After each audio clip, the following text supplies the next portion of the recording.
happened to the last stream. I don't know what happened, but I'm just gonna be here, man. Like, I'm just trying to get to the point to where I feel, I feel good. You know what I'm saying? Like, I feel like not I feel good because everybody keeps telling me like, hey, the pain's not gonna go away, and I get that, right? But just get to the place to where I'm back, kind of rocking and rolling, because even now, right, I have at least 6 or 7 videos that I can edit and post, and just kind of keep everything going. And I just haven't. I've experienced a freeze response, and so I guess I'm just trying to work through that, work through that. Trust me, we're gonna get back to the content, man. But for right now, I'm just, like I said, I'm just trying to work through how I feel, make sure I'm doing it in a healthy way. Like I say, just doing little things to honor my dad. When I was a kid, like I say, he owned a nightclub. It was over off Glenwood. And there was, of course, like a little convenience store next to it. And the convenience store used to sell this drink that, like, a lot of Caribbean, like, you find this drink in a lot of Caribbean stores. Even back in the day, like, even back in the 80s, this drink was around. And so it's called Nutriment, right? It's called Nutriment. Now, turns out it's a pretty bad drink, right? Because it's like packed with sugar and, of course, based in milk, right? So, it's the dairy, it's, chock full of dairy, and it's, essentially a sugar bomb, right? But I used to drink it all the time back in the day, right? I used to drink it all the time. Like, as a kid, that was like one of the everlasting memories that I have is my dad, picking us up from the after school bus stop and taking us to the club. We'd pretty much be there till like maybe 7 or 8 when mom would come get us. But when we got there, we would always get a snack from the convenience store. And the snack for me was always Nutriment and cheddar fries. Nutriment and cheddar fries. So, if you're ever if you're ever in a Caribbean store, they have this thing called Nutriment, right? Think about Marcus. All right, especially the vanilla flavor, right? So just stuff like that, man. Like I say, my dad, what I was saying was, I played baseball when I was younger. And, this is when I was like 7, 8 years old. So my dad was maybe 32 or so. Like I say, he was a Caribbean club owner. Had like a little spot on Glenwood or whatnot.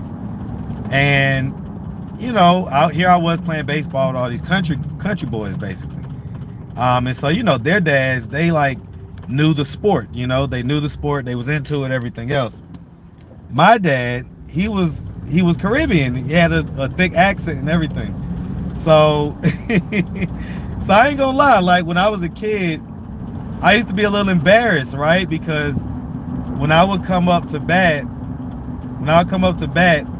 he would be like, he would always say, lick the ball, Marcus, lick the ball, boy. Okay. Now what he's saying is lick the ball, like not like lick it with your tongue, but like in the Caribbean, they say lick, that means hit, you know what I'm saying? Lick the ball, boy. And when I was a kid, I used to be embarrassed about that, man. Like, this was before like Jamaican culture and all that stuff was like really cool. So like, when I was like a younger kid, people still used to kind of make fun of you, be like, where you from? Where they from? Where your dad from? That type of stuff. Now, of course, as I became like a teenager and stuff, it became a source of pride. It's like, yeah, you know what I'm saying? Like, I used to be in the nightclub with all the rude boys in them, But when I was a younger kid and I was like, 7, 8 years old, stuff like that, I used to be embarrassed. And so it's just funny just having memories about stuff like that, because it sucks. Like, I didn't realize how good I had it.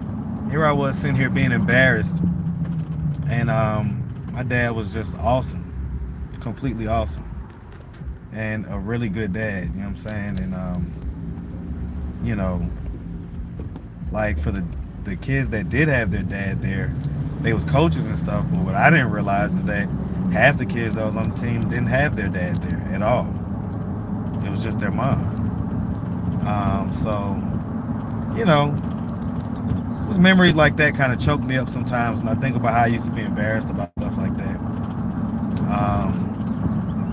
How just you know, I don't know. I wish that I would have, especially when I was a kid. Like I embraced the culture as I got older, of course, but as a kid, like I say, it was a source of people making fun of me. You know what I'm saying, or talking shit or whatever.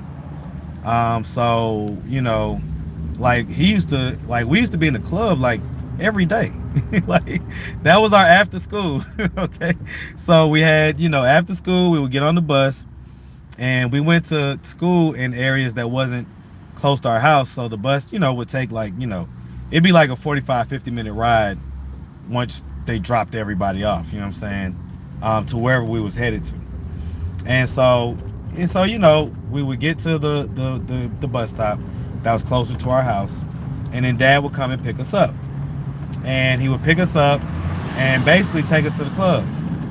Like I say, mom would come get us around 7 or 8. So we would be at the club from like maybe 5ish or so to about 7 or 8 every day.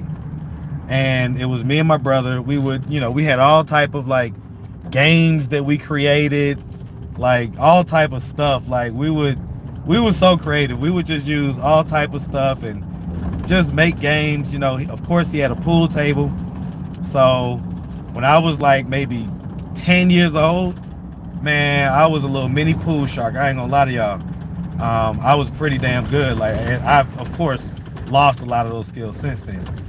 So I'm not as great no more, but I'll still go on a little run every now and again. Every now and again now, I'll go on a little run and you'll be like, damn, what pool shark, ain't it? But I can't control when that happens. But yeah, man, that was life for me as a younger kid. You know what I'm saying? Once we moved here, which we moved here when I was 5, and my dad, he had big nuts to do that. It's funny because I interview folks that are unhoused and homeless, mostly, but essentially my dad, when he came down here at first, that was him. He didn't come down here with any contacts or anybody whose house he was gonna stay at or anything. He came down here in a van,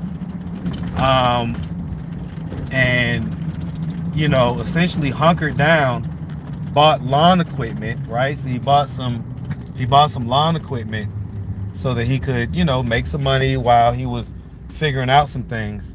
And he had $5,000 that he came down here with, and he basically held on to the 5,000 and ate and did all that stuff with the money that he would make, just kind of cutting people's grass and stuff like that. Okay, and it took him about 5.5 months until he found. Let me make sure the service. Yeah, I guess it's decent.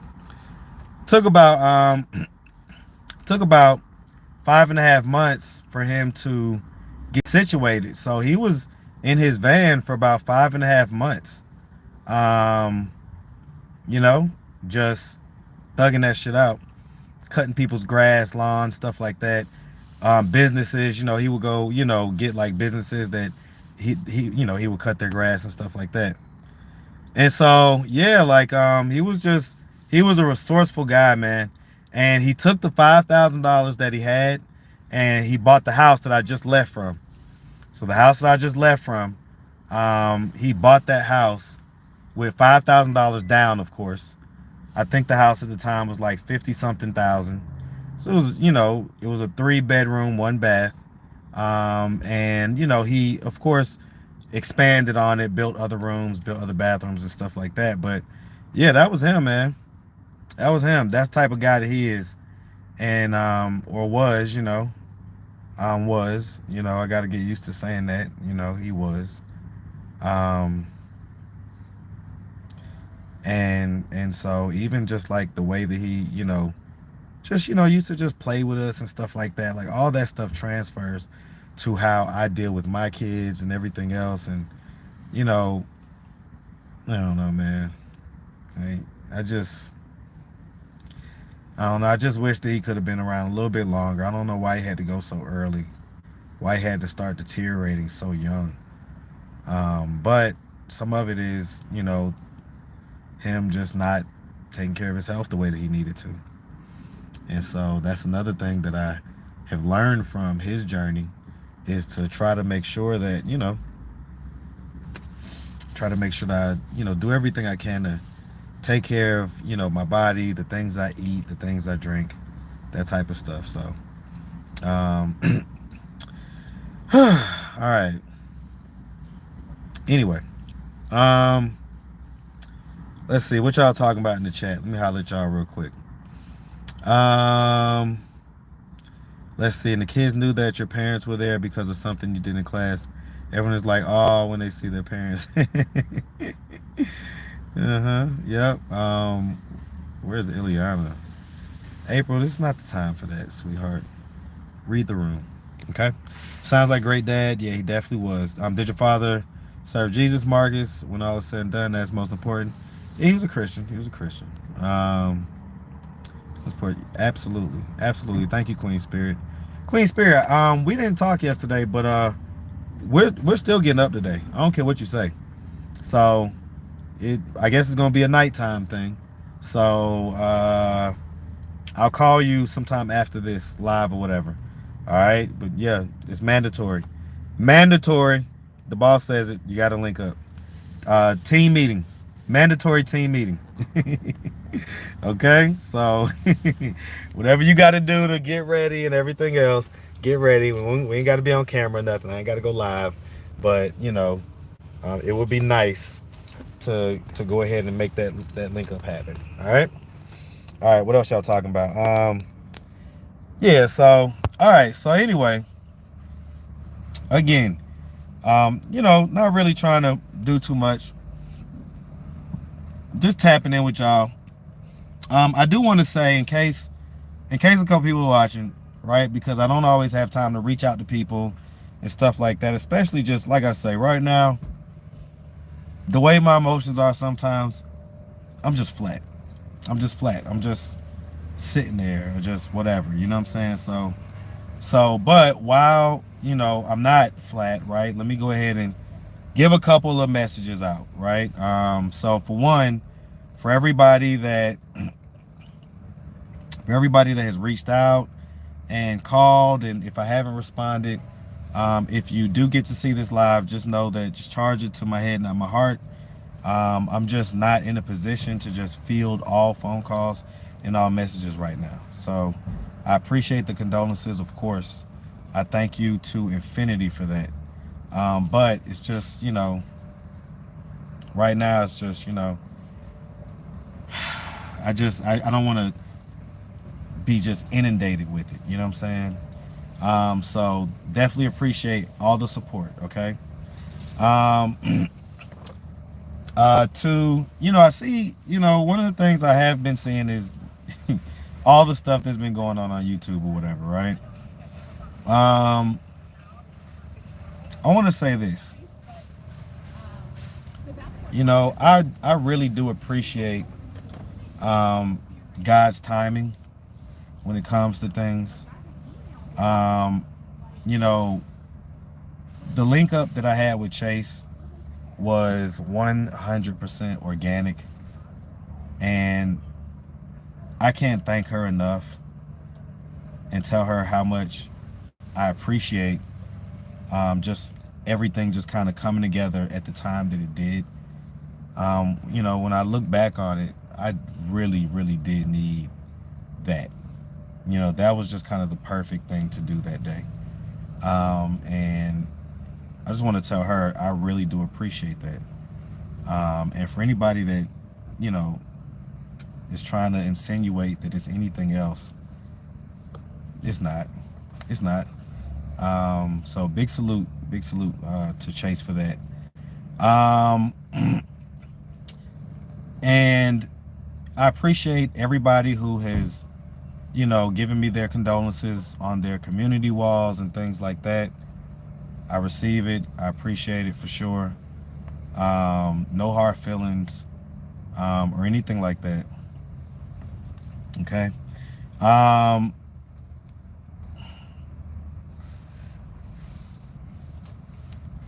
you know, one of the things that they say about people, right, that I have found to be completely true is hurt people hurt people.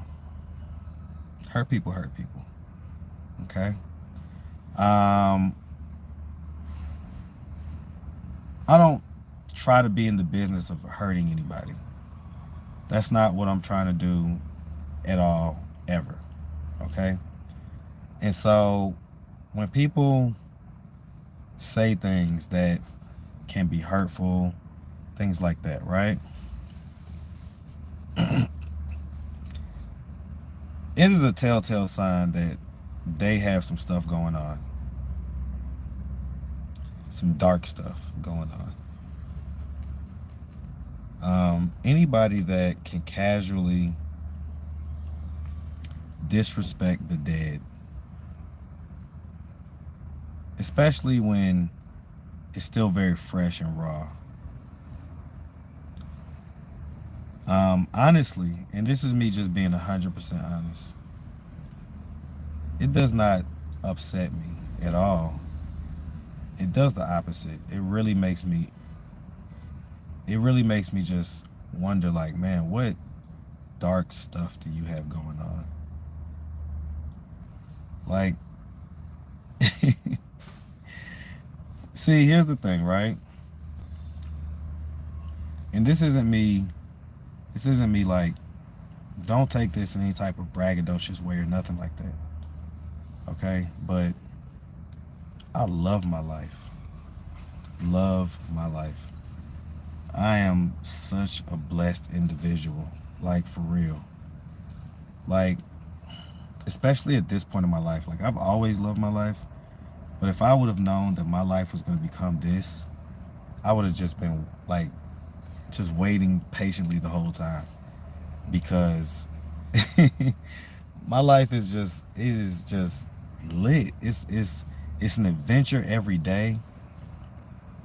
I get to tap in to people's real emotions, which ingratiates people to me.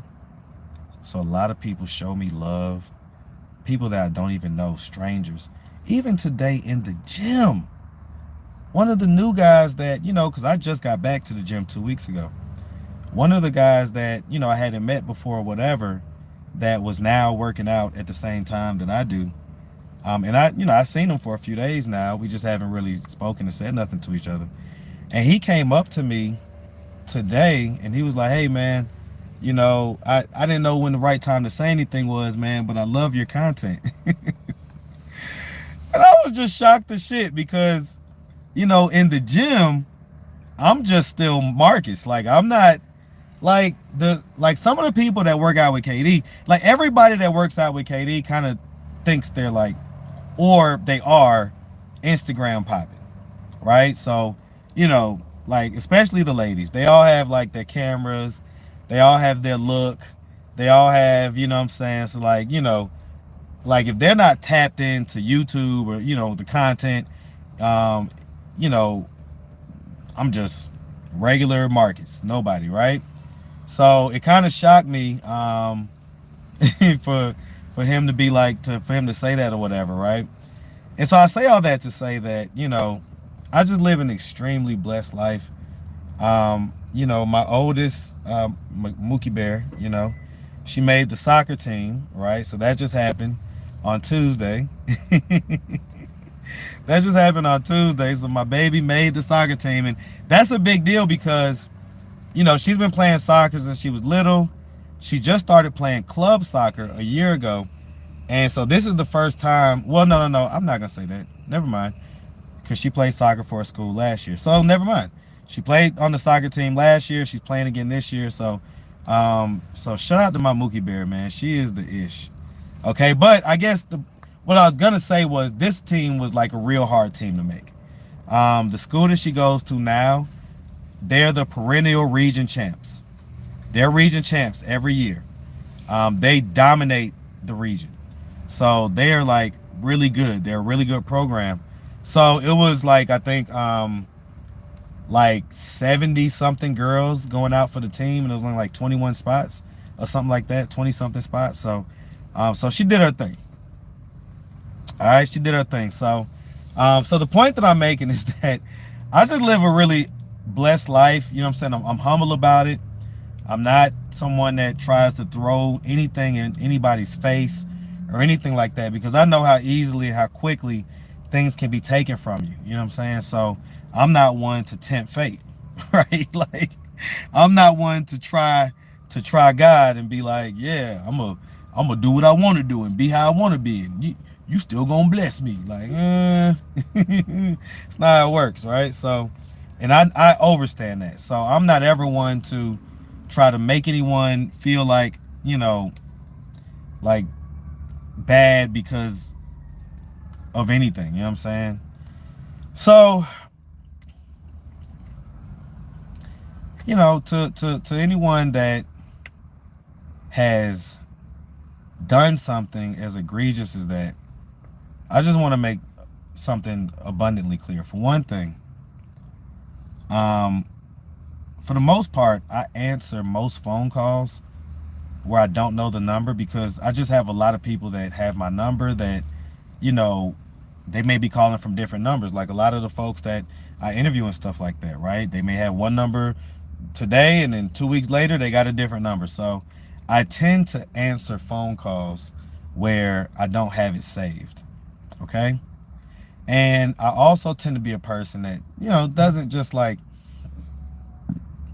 I'm not just rude. You know what I'm saying? I'm not just like, if I picked up the phone, I hear somebody, okay, whatever, I'll still talk. You know what I'm saying? I don't know.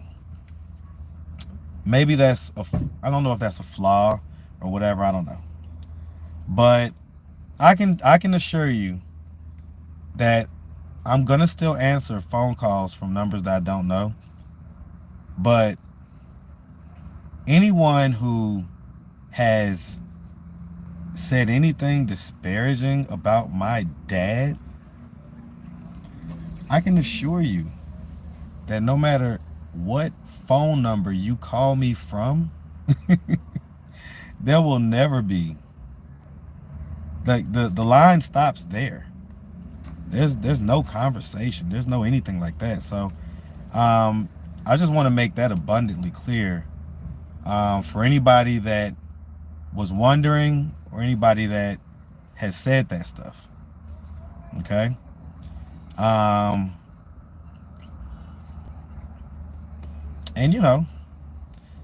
me, I'm a pretty easygoing guy. I tend to be the type to look to forgive and move forward and things like that. But moving forward, that energy will not be the energy that is received. It won't be. Okay? You're going to get a much different energy. And it's not going to be turn up or nothing like that. As you see, I'm not turning up now. I'm not in my emotions or anything like that. But I'm just here to just kind of make that public announcement. Okay? Public announcement. And so, other than that, for the most part, we try not to, and listen, I appreciate folks who put me up on game and let me know what's going on. And, to some extent, it is important to know what's being said and who's saying what and that type of stuff. I try my hardest to like not really get involved in that and stuff like that. But hey, some stuff I appreciate you giving me a heads up about. Okay? And so, I'm just gonna continue to live my good life. Like, the best revenge is always success. And anybody that is living like this kind of really not so great life, you know, that's their life that they have to live. That's their punishment. That is what it is. Like that is already, you know, the karma's already there. Okay? So I don't have to say anything. I don't have to do anything. Like there's a reason why that stuff is even inside of certain people. It's because they're already living in, you know, essentially hell. You know what I'm saying? And so I'm just gonna allow that situation to be what it is, but I did want to just kind of publicly speak on it so that y'all didn't think I was just, you know, just really just ignoring it or anything like that.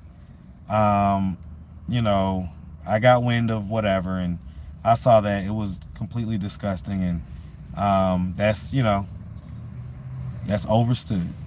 That's overstood. All right. So, you know, like I say, man, I'm still kind of in my freeze response when it comes to this trauma, you know, me losing my dad. I've been trying to get back to it. As you see, I posted a video yesterday. I don't know why the algorithm didn't mess with it too tough. Like, you know, it didn't pump it how I thought it was gonna get pumped.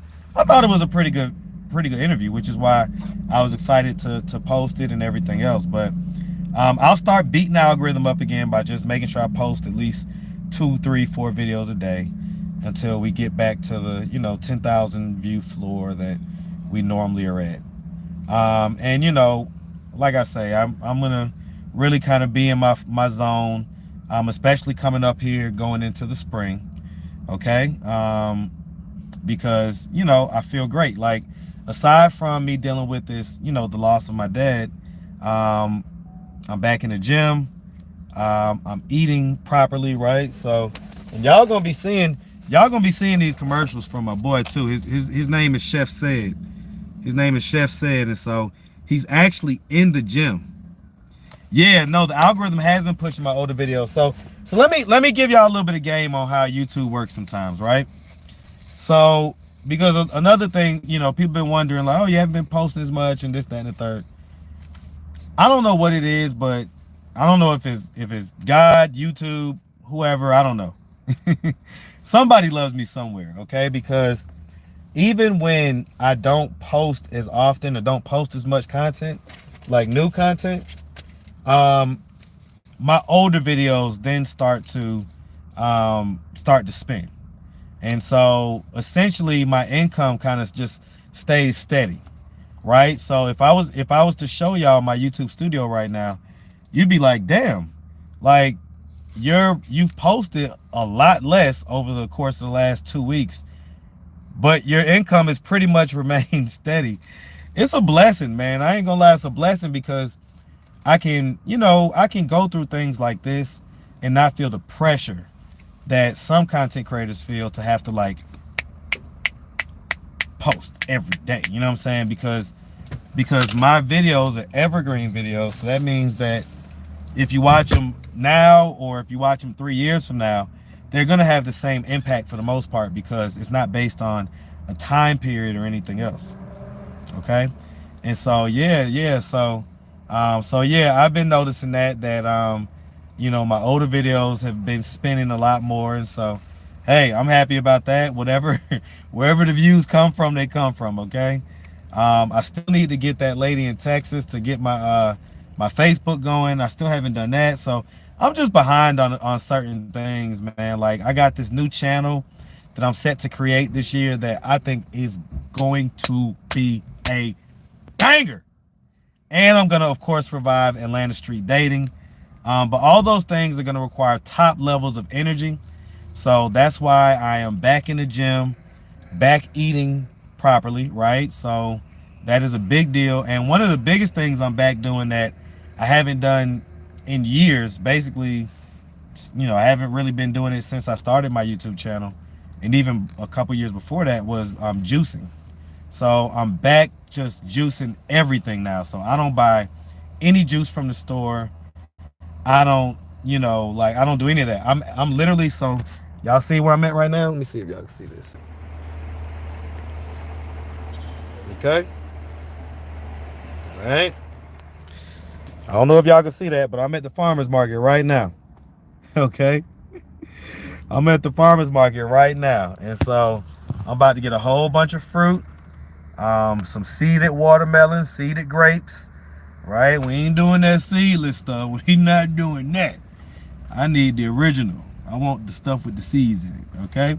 So the point that I'm making is that I anticipate having very high energy levels comparable to when my first year when I was out here. When, if you was around that first year, man, I was rocking and rolling. You know what I'm saying? And I was working a full-time job.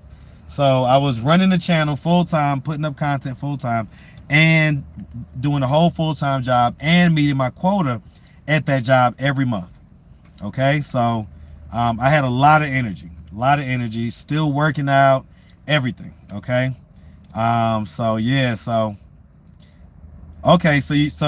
Drea, you did the beet juice, the lemon, and the ginger, right?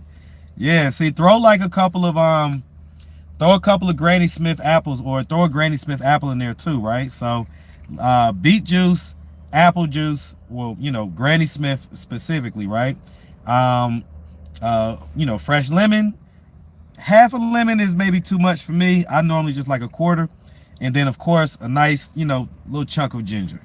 And when I tell you, the best. So anyway, but yeah, so the point that I'm making is that, okay, let me finish my sentence. The point that I'm making is that the content, I believe, is just going to be it's just going to be amazing, right? And so in order for me to do that, I'm going to need tons of energy. And I just have been I've had it in my gut, and people were saying it all at the end of last year. Like that last quarter of the year, I kept on getting random people, or not random people, to tell me you don't even know what you have coming up next year.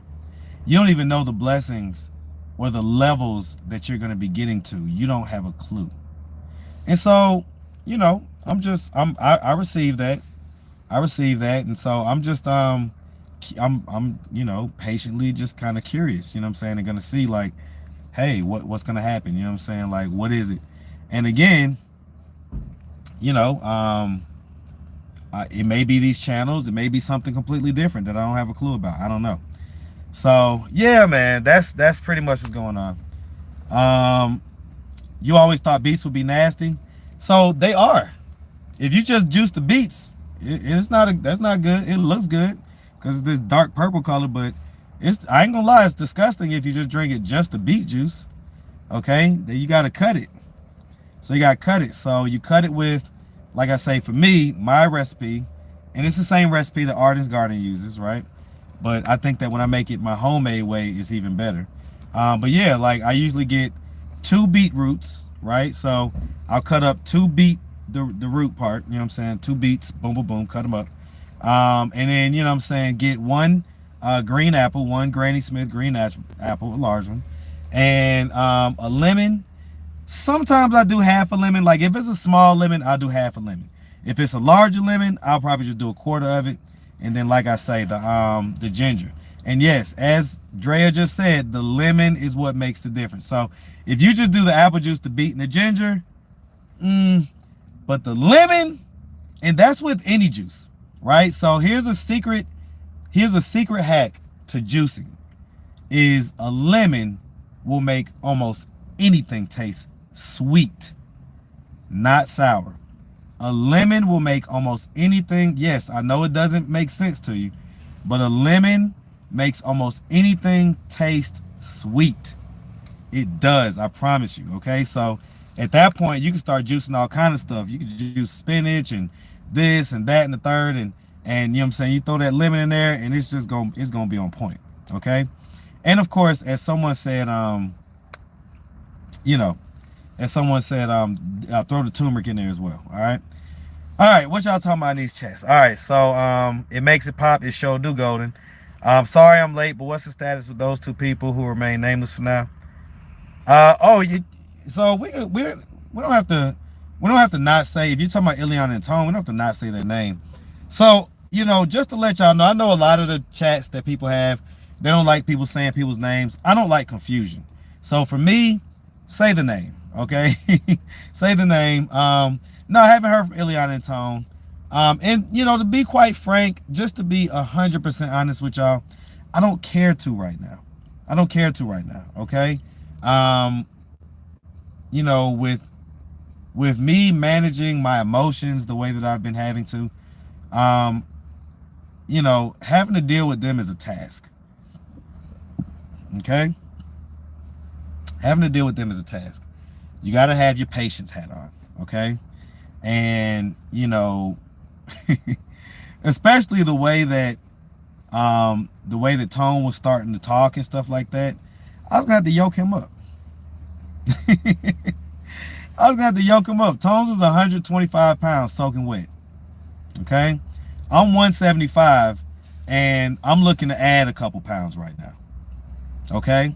So, I'm 50 pounds, heavier than Tone. Okay? So, I can pick Tone up and bench press him, basically. You know what I'm saying? So, I'm not trying to do that. I'm not trying to do that. That's not my purpose. Isn't to come out here and try to be a big bad man or nothing like that. You know what I'm saying? Did I have a right to expose Tone, saying that he's mentally ill? I'll be honest. The jury's still out on if Tone is mentally ill. Now, some people may say, well, if a man puts on a wig and dresses up as a woman, that's mental illness. So, on that note, I guess you can say it, but, I'm not going to sit here and just put a stamp on the idea that Tone is like this mentally ill guy or anything like that. I think Tone is your typical guy that just wants to live his life however he wants to live it and doesn't want to have a lot of responsibilities. Okay, so typical guy. There's tons of guys out here that are like that. They essentially want to just, smoke, drink, get high, have whatever freaky sex they want to have, and not work and not sacrifice and not do anything that resembles manhood, right? And so that's, listen, let them do their thing. All right. Let's see. Unfortunately, I found the benefits of ginger after my children. Yeah, ginger is, man, that's like my number one go-to. Every single drink that I make, like, it doesn't matter what I juice. Watermelon, grapes, apple, beet, this, that, or the third, orange juice, pineapple, whatever. Every single juice has ginger in it. I am a ginger fanatic. Okay? He was thinking he deserves a star in the Walk of Fame. Yeah, he thought he was slick out the mouth. And, listen, for interviewing purposes, I would let him do that or whatever, right? But when the cameras is off, I would check the out of Tone. Like, whenever he would, if he would even think about coming with that type of tone with me, like, no pun intended, you know what I'm saying, then I check him, you know what I'm saying? So, but again, it is what it is.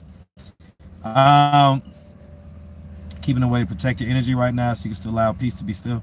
Yeah, this is a time where I've got to focus on my energy, you know what I'm saying? Focus on me and my mom, my family, my brother, you know what I'm saying? Who, like, I'll never forget the first time that I went down to St. Croix, right?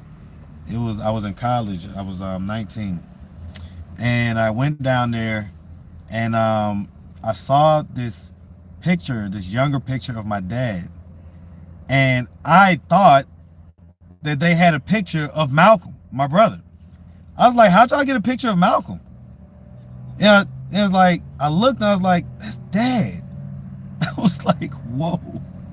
Like, everybody always said that me and my dad was twins, and we were, like, especially like when it wasn't the time when we walked into the room and you couldn't tell that we wasn't related, right? So, we were definitely twins, but man, when I tell you my brother and my dad look just alike, like, as far as some of the features, like the nose and all that type of stuff, man, they look just alike. So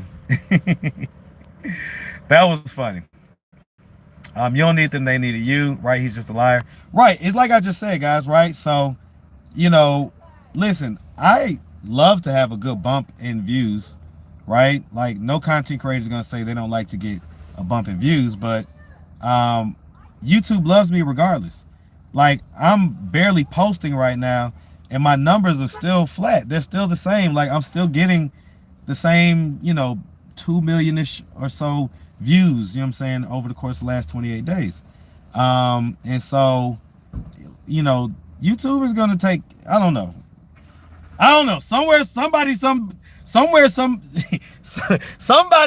decided that I was a individual that was going to be looked after, and I'm gonna put up my hands, and I'm not gonna sit here and say it's me, and I'm the ish, and I'm this, and I'm that. I'm not even gonna do that.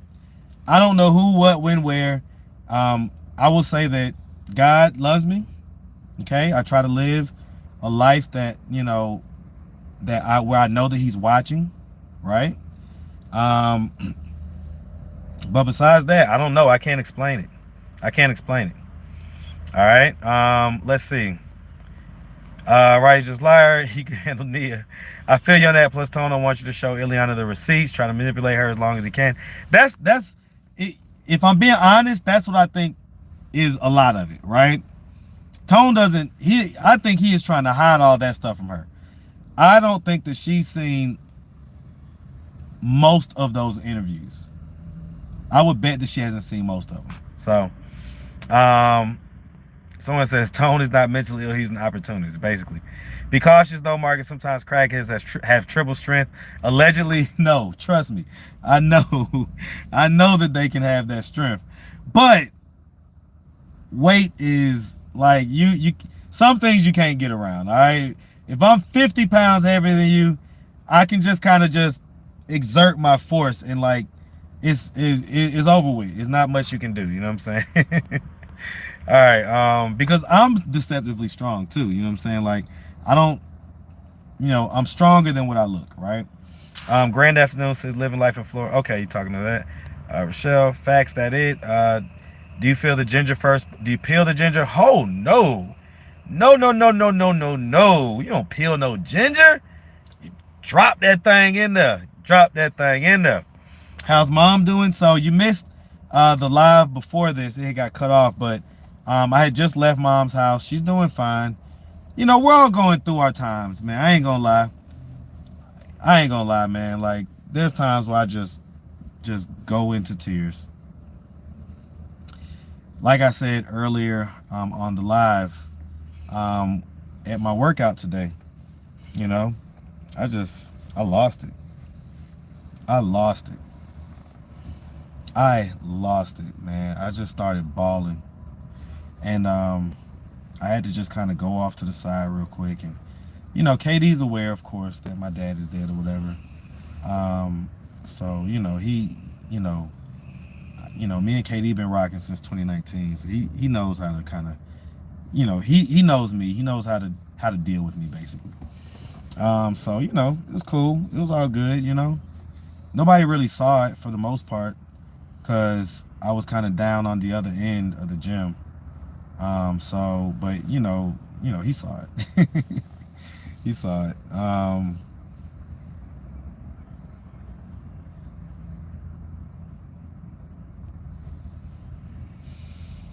So just aside from those moments, and like I say, I mean, I'm sure we're all experiencing those moments, probably none more so than my mom, who has to sit there on the couch where she used to sit next to him, and everything else just over these past couple years, since he hasn't been at his banquet hall, since he essentially lost his banquet hall, or basically was stolen from him, essentially. He's kind of been on a slow path downwards ever since then. And so, yeah, man, but besides that, mom is fine. We're all fine, we're just kind of, like I say, going through our stuff. But thank you for asking, Golden. You have a lot of patience because Tone, good afternoon. I hate that he involved Islam in his demonic story. Yeah, that's wild, man. Sorry if I got this right stuff. But yeah. I mean, I let them say what they want to say, man. I'm a interviewer, not a commentator, so I don't try to commentate on everything or whatever. But if we're looking at either the story being over, or let's just say if this is halftime, right? Because something tells me this somewhere down the line we're gonna run into them again, but it'll be in God's timing, right? It'll be in God's perfect timing. And so if we can call this halftime and I can put on my commentator hat, right? Of course, all that stuff is flugazi, man. Like the nerve of them, you know what I'm saying? Talking that Islam stuff, and you still, running with trannies and doing all this stuff. It's like, what? That's wildly disrespectful. Anyway, Marcus, when you told him you was picking her up and doing an interview and then bringing her to him at that moment, he knew he was going to keep her away and stop answering the phone. Yeah, I'm sure. Yes, especially if they fiending. You talking about the crackheads. You done nothing wrong. They burn bridges with you. Oh, Shanna is in here. What up, Shanna? Okay, what up, Shanna? You like a darker version of my dad? We're like the same complexion, actually. We're like the same complexion. Like my dad. So one of the things that they used to say, right? So when my dad was, like over the course of these last few months, where he's been really deteriorating, right? Going back and forth to the hospital, starting to show signs of either dementia or just whatever it was, getting to the point to where he was not talking as much, right? One of the things that my dad and my mom, not my dad and my mom, that my mom and my brother um, just kind of kept reminding me of was how basically my dad would respond to me um, more than anybody else, right? So I was my dad's firstborn, okay? He only had two kids. Um, and I just think, well, I don't think, I know my dad was extremely proud of me. He was extremely proud of me because, you know, like my dad wasn't a dumb guy or nothing, but he wasn't like the strongest academic guy, right? So, I think he did like maybe a semester or so in college at like a community college or something like that, but he wasn't like this strong academic guy, right? Um but me, I'm a very smart, academically smart guy. You know what I'm saying? Like I, always make good grades. I went to, Howard on a full academic scholarship. And I just think that he was always extremely proud of that because he saw it as like a better version of himself. You know what I'm saying? Um, and even from things like making, like the baseball team and stuff like that, right? He would, brag about that stuff. I'll find out when, his friends and stuff would tell me like, your dad talk about, or like, the people that he worked with at like his, well, whatever he was doing at the time. So, the last 15 or so years, he owned a banquet hall. And, they would always tell me about all the stuff that he would be saying, about me and things like that. And so the point that I'm making is that he was just like, he loved me, you know what I'm saying? He was proud of me, he loved me. Um, so when he was, deteriorating, even if like he would like kind of be giving everybody a little shit, like be like a little like kind of mean or whatever, he would never ever treat me that way. Ever.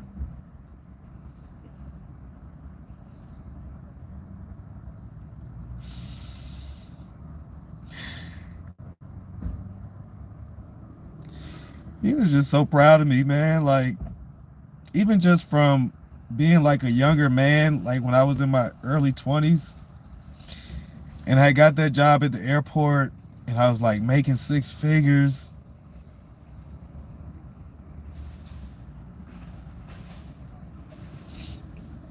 He was proud of me, man. He loved me so much.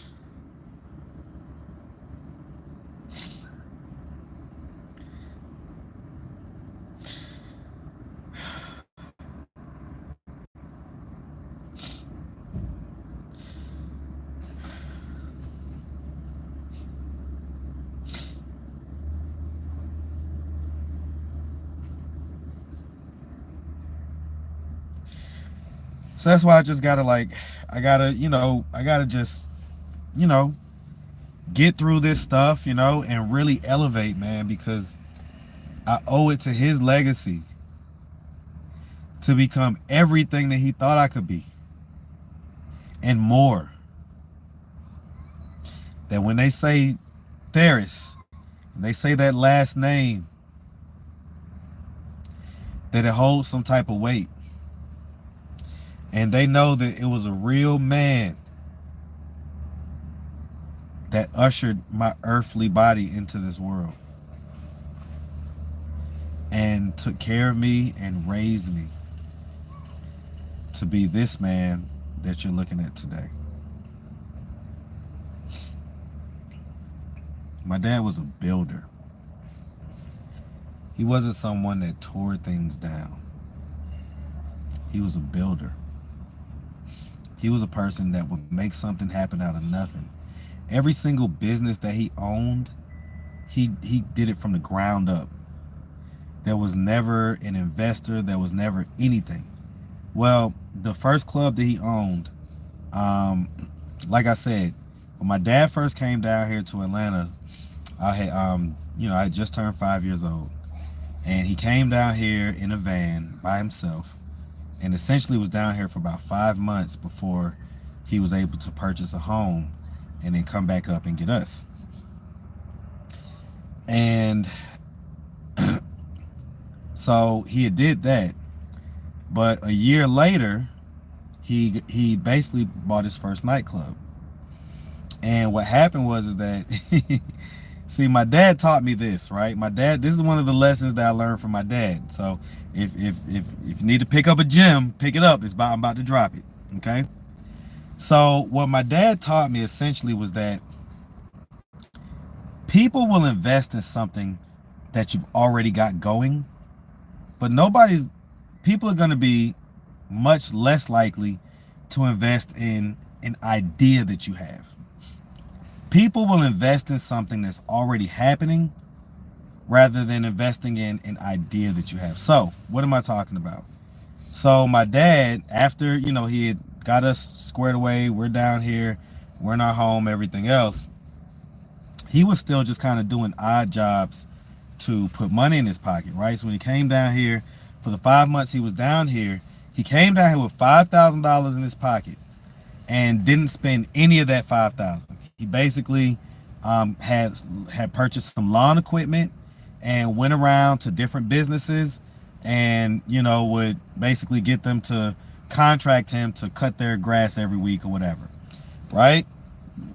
So that's what he did when he first got down here, to like kind of keep food in his mouth and, just kind of doggy paddle his way. And then eventually he ran into the house that I grew up in, that I just left from the last live. And, the guy owned it outright. So it was an owner financing. So, because my dad didn't have no credit. He didn't have nothing. He was a Caribbean boy from St. Croix that had been in the States for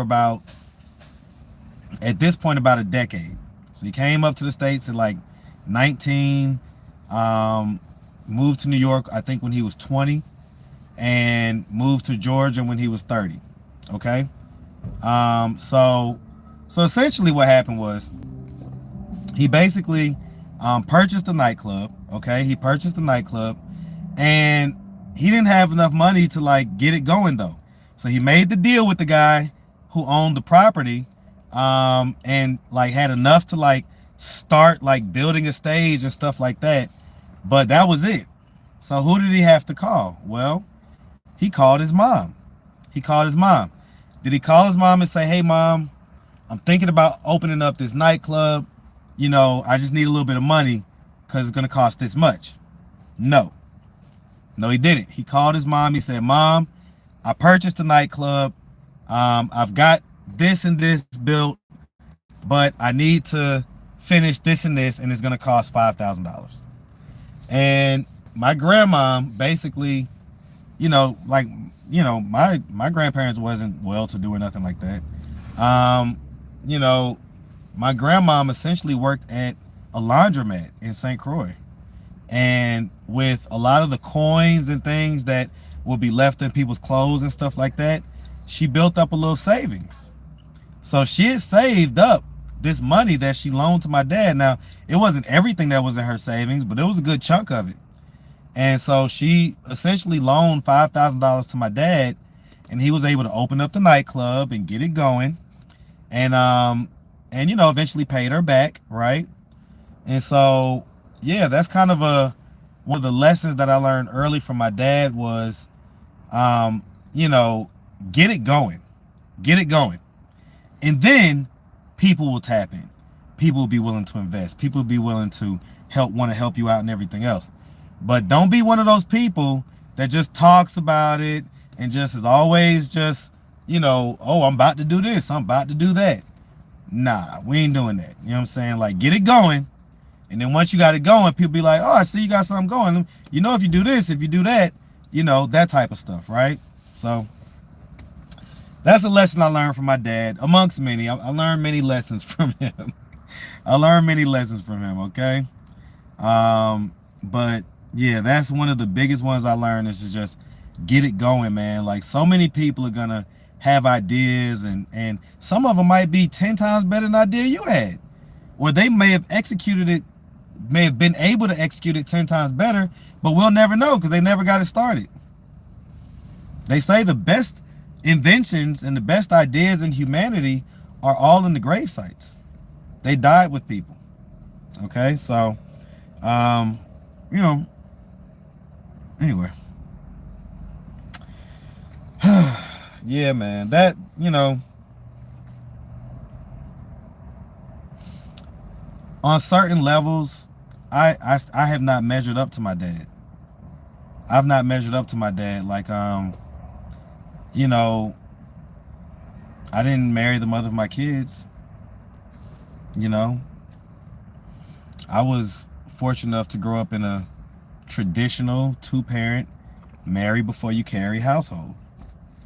And I don't know, on some levels, I guess I consider myself either selfish or foolish enough to not give that to my kids. It's one of my biggest regrets is not going ahead and marrying Tracy, and at least before we had Mackenzie, you know, and go ahead and just making that happen, man. Like, it's one of my biggest regrets, because I didn't afford my kids the same, at least on paper, structure that I got. Now, you know, they live the same lifestyle for the most part, and on some levels even better, but you know, it was always a source of pride, especially the older I got, to be able to say that my parents were married. And I didn't give that to my kids. You know, I didn't give that to my kids, and my dad gave it to me. So I don't know. Why didn't I ever marry her? That's a whole nother live, man. Like, y'all ain't about to get me to talking about stuff when I'm high in my emotions, okay? All right? We're not going to do that. I'm not going to do that. Ferris like the Ferris wheel with an E. Okay? All right? Yeah, times and things were different back then. They were different back then, but, you know, I still have a lot of guilt about that.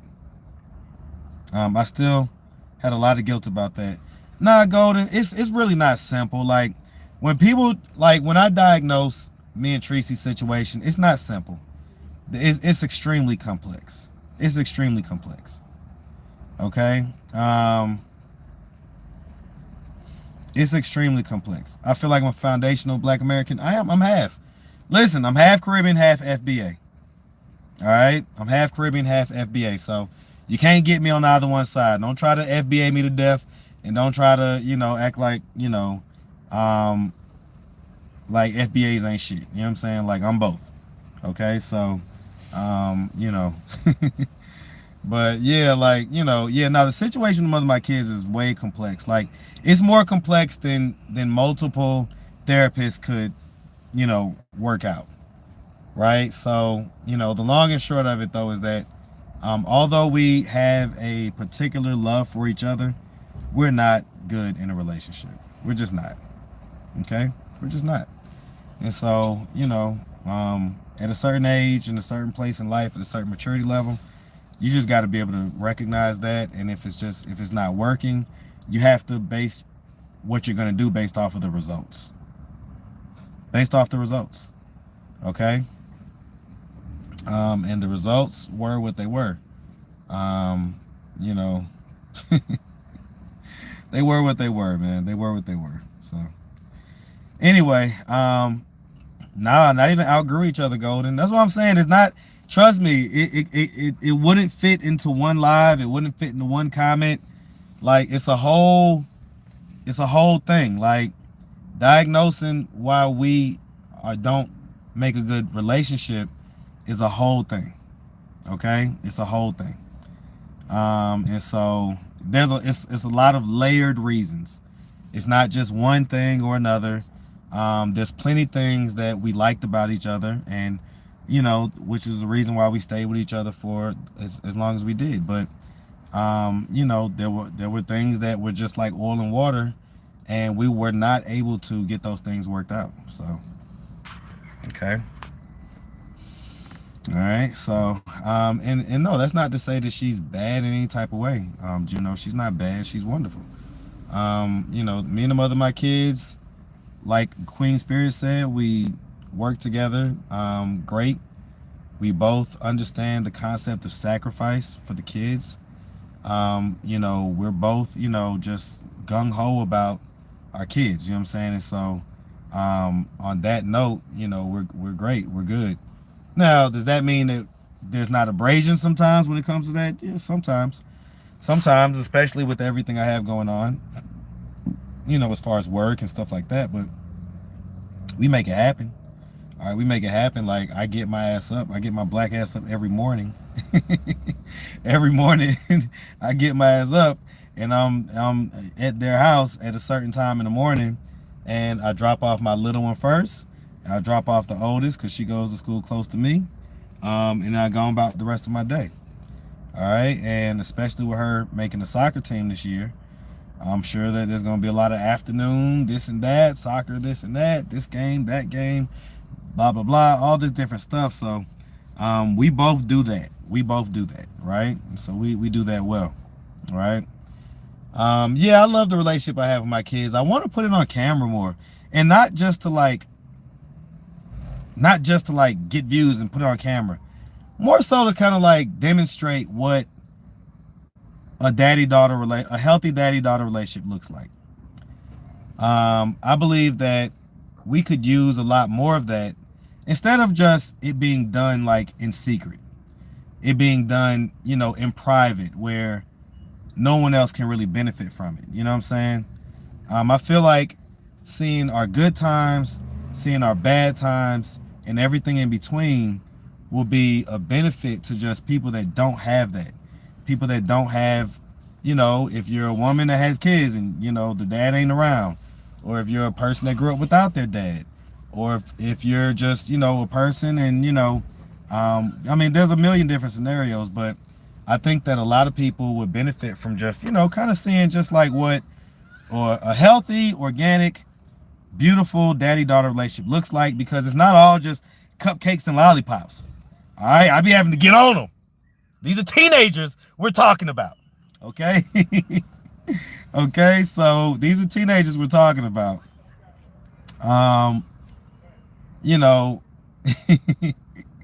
So, but yeah, it's that's what I'm thinking about doing, right? To our family this time, bereavement, spiritually, financially. Just pray for us, MGO. Just pray for us, Hey, listen, if you want to buy me a drink or whatever, Cash App ATL Street Interviews, but there's no pressure on that. Like I said in the previous live, we are paying for this out of pocket, but for the most part, I think we got it taken care of. So, everybody's got their portion that they're putting in, and So no worries, no worries. But if you wanted to, hey, I'll receive it. Just curious why you haven't gotten married. Oh, you talking to somebody else? You have to want to. Yeah, talking about be married. No, that's a fact. So that'd be good content. Yeah, I've been thinking about that, but then it'd be weirdos. Like, like the people we was talking about earlier, right? It'd be folks like that say just the most outrageous stuff about people's kids. People's kids, man. You know, this is the type of guy that if I was to confront him face to face, he would try to obfuscate. He would apologize. He would tell me that it's just for YouTube. It's just for this. It's just for that. I was just trolling. I didn't mean it. I would never.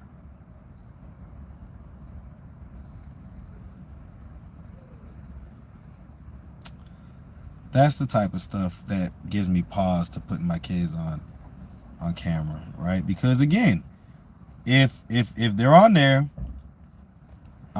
we gonna keep it raw.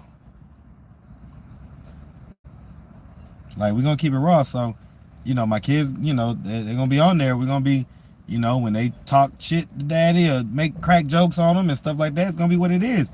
They're gonna be, around. They're gonna be doing this. They're gonna be doing that. Maybe showing their whole thing journey where they're now starting to learn how to really do their hair and do all this stuff that they're doing, add on clip-ons and wigs and all this stuff they're doing now.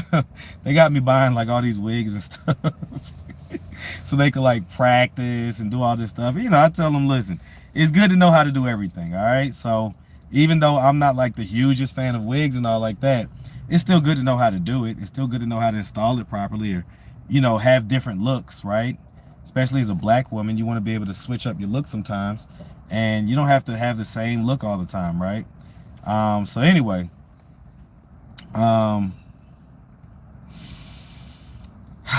yeah, so that's the only thing that kind of gives me pause about that. But I don't know. What do y'all think? I think that the good would outweigh the bad, right? I think that the benefit to the community would be more than whatever we would have to endure as a unit when it comes to the weird people, right? The weird ass people, right? So that's just my thoughts on that. Um, yeah, this keyboard warrior stuff, man. Yep. Don't put your kids on camera. It ain't worth it. I kind of like, I feel like that at a base level, but then sometimes I feel differently. Sometimes I feel like it'll kind of give them some type of a springboard to, if they want to do something, if they want to be content creators later on or this or that or the third, it'll kind of give them something to, some experience with it and all like that. Also just kind of give them something that's theirs that they can do, right? Like, yeah, they got their little TikTok pages and stuff like that, but this will be more like a thing that they can do that, eventually will probably be monetized, and they can really kind of have it as like their thing, their project. They can add it to their college resumes, their resumes when they go to apply, their college application and stuff like that. So that's kind of my thoughts, but you tell me. Yeah, my kids have been on camera, so no worries. Um, yo, you see more than one cash app for Atlanta Street Interviews.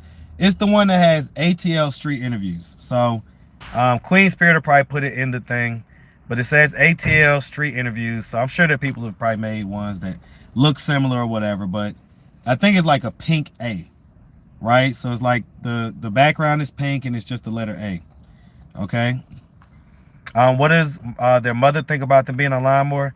She doesn't really care. She doesn't care. You know, Tracy knows that I'm gonna love and protect and care for my kids and not put them in any type of cross or anything like that. The girls got you cornered. They've had me wrapped around their fingers since the day they came out, even before then. I enjoy a few of the YouTube family channels. They do get a few weirdos. Yeah, I'm sure they do. Keep encouraging them to step out the box and try different things. Yeah, definitely. They're my kid on camera pulling up personally, no questions asked. I'm G about my shit. Yo, Brown Eye. So in case y'all don't know, right? Brown Eye, he's like, what would y'all consider Brown Eye? Brown Eye's like that cousin that Brown Eye's that cousin that he really kind of gets on everybody's nerves, but everybody still loves him. Like he's still invited to the barbecue, okay? Like he gets kicked out sometimes, okay? Brown Eye gets kicked out of the barbecue sometimes. Sometimes he has to come in under different names and stuff like that. But for the most part, Brown Eye is that cousin that like you really like be like you just, it's like you can't stand them, but you can't help but to love them, okay? So in case y'all are wondering who is this person in the chat typing in all caps and just saying all type of crazy stuff, his name is Brown Eye. He is he is a supporter, right, and a fan of the channel, of the platform, and of the broader street sector. Queen Spirit say the drunk uncle. He's definitely the crazy cousin, man. He's the crazy cousin. But yeah, so the point is though, the point is that yeah, like I ain't listen, man. Let's put it like this. Y'all know me. I tend to not operate in my emotions, right? So I do love New Orleans. I go to New Orleans anyway, okay? I have interviews in New Orleans right now on this channel. Now they're from about almost 3 years ago now, so I definitely owe New Orleans another trip. But you know, I would be interested to like really look someone in the eyes who would say those type of things. Like look them dead in like the center of their pupils. You know what I'm saying? To really see like what's in your soul. What's in your soul? And I'll probably be doing this while I'm choking them out. So I probably only just see panic or something in his soul at that point, but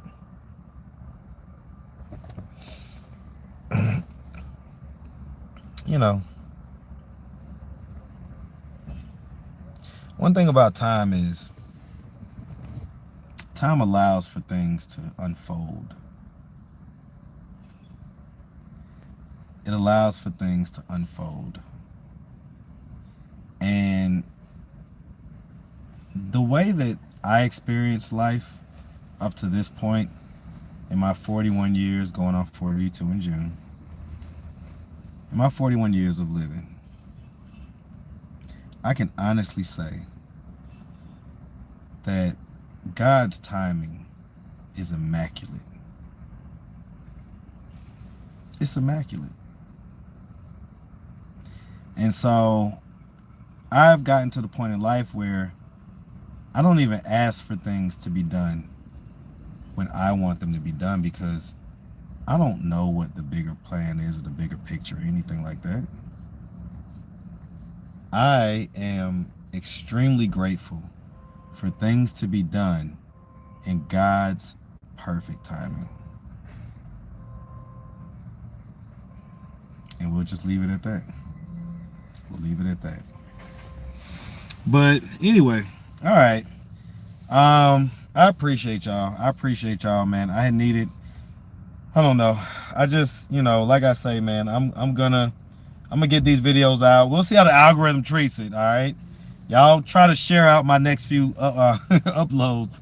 Just try to share them out or something like that. So give them a thumb, give them a like, you know, make sure you hit the like button so we can get the algorithm back popping and make it love me again. But even still, if not, I'll just post multiple videos. And like I say, we'll make the numbers add up however they add up. I'm sure they're still going to spin my old videos, and if things don't if the numbers don't run up the way I need them to. So I think I'll be fine regardless, but I'll make sure over the course of the next few days that I start posting more often and, start kind of getting back to my normal cadence. I've got some different conversations. One of them is going to be on this channel on the B side. I don't know if the lady's going to like it. I ain't going to lie. I'm giving you a disclaimer right now. I've been holding on to this interview for about 2 months because it essentially, if you remember, I don't know if y'all remember. Let me see if I can show y'all. I don't know if you remember the lady that, I think she was like maybe, I don't know, 45, 50, something like that. Maybe she was 50, 51, something. Yeah, I think she was 51. I don't remember. I don't know.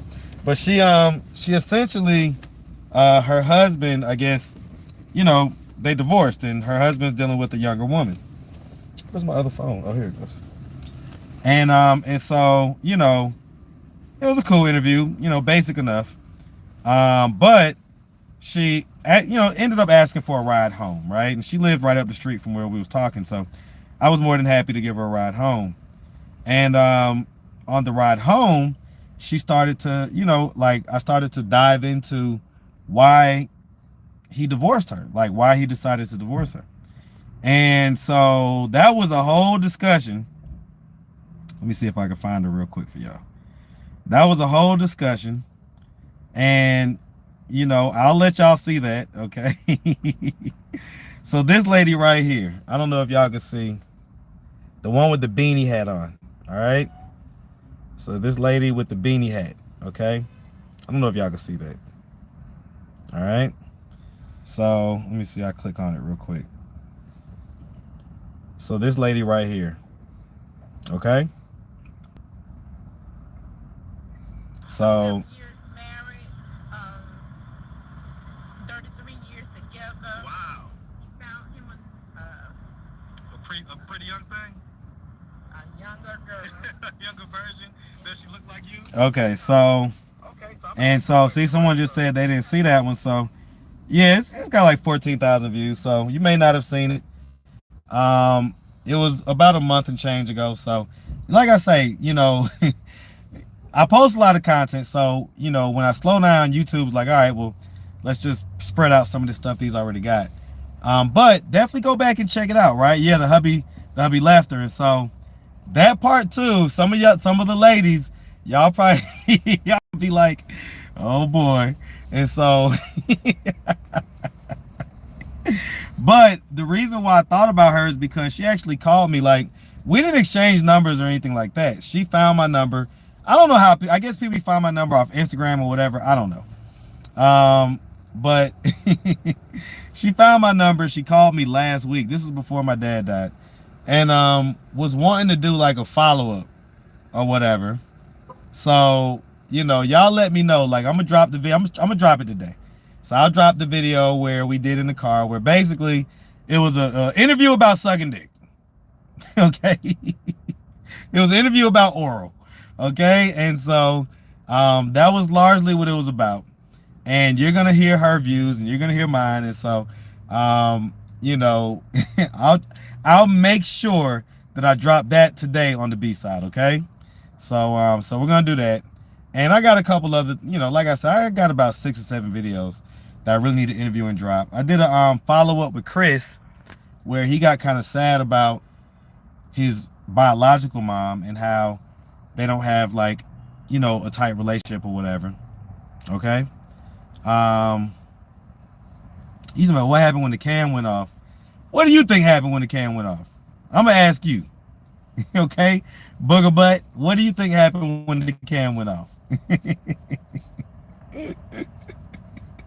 Huh? Tell me. Oh, now, after I dropped the interview, I will tell y'all what happened when the camera went off. Because something did happen when the camera went off. Okay? I'll tell you next time I'm live, okay? I'll tell you next time I'm live, because it's funny that you asked that, but it's just not what you think, okay? But I will tell you what happened, all right?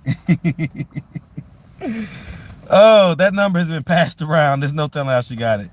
Have I received any more phone calls from those jailbaits? Yes. Yeah, so I listen, Golden. That's why I say like I'm definitely experiencing a freeze response right now. There's a whole storyline that I'm living out that I haven't posted to YouTube with Trezaria, aka Chanel, aka the young lady who here. Let me pull up her video real quick. All right, so let me just pull her up so y'all can see who we're talking about. So let me see. I think hers has like 100 something thousand. Let me see if I can find it. Lordy. All right, let's just go to the studio. But yeah, there's a whole storyline playing out that I haven't posted at all. Like I need to start posting it. I just haven't. You know what I'm saying? I know that, I don't know. I guess some of it is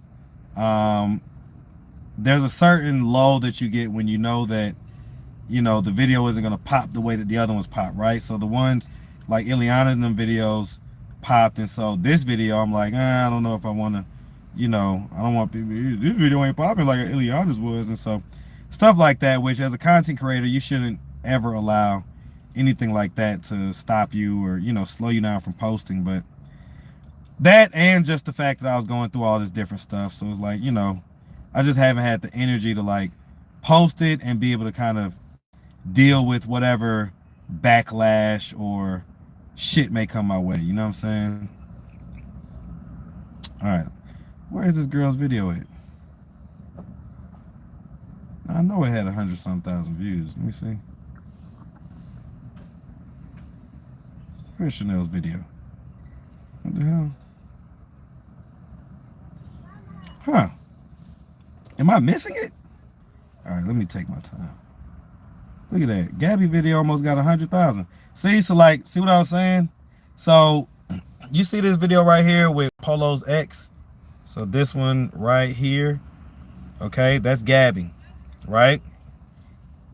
Her video was at like, maybe like 15 or 20,000 when it first dropped. But it's at 99,000 now, right? So a lot of videos after I drop them, like, will start kind of quietly spinning in the background. And the only way that I know that it's spinning is because I'll be getting the comments on my YouTube studio. But that's pretty much what's going on is, I'm allowed to kind of take my breaks and things like that. And then YouTube is still going to, pop something off for me. All right. I must be fully tripping. Maybe it has way less than the number of views that I thought it did. Let me see. Okay. Anyway, Trezaria is the one with the it's not cross-eyed, it's kind of like the opposite of cross-eyed. Right? That's Trezaria. Let me see.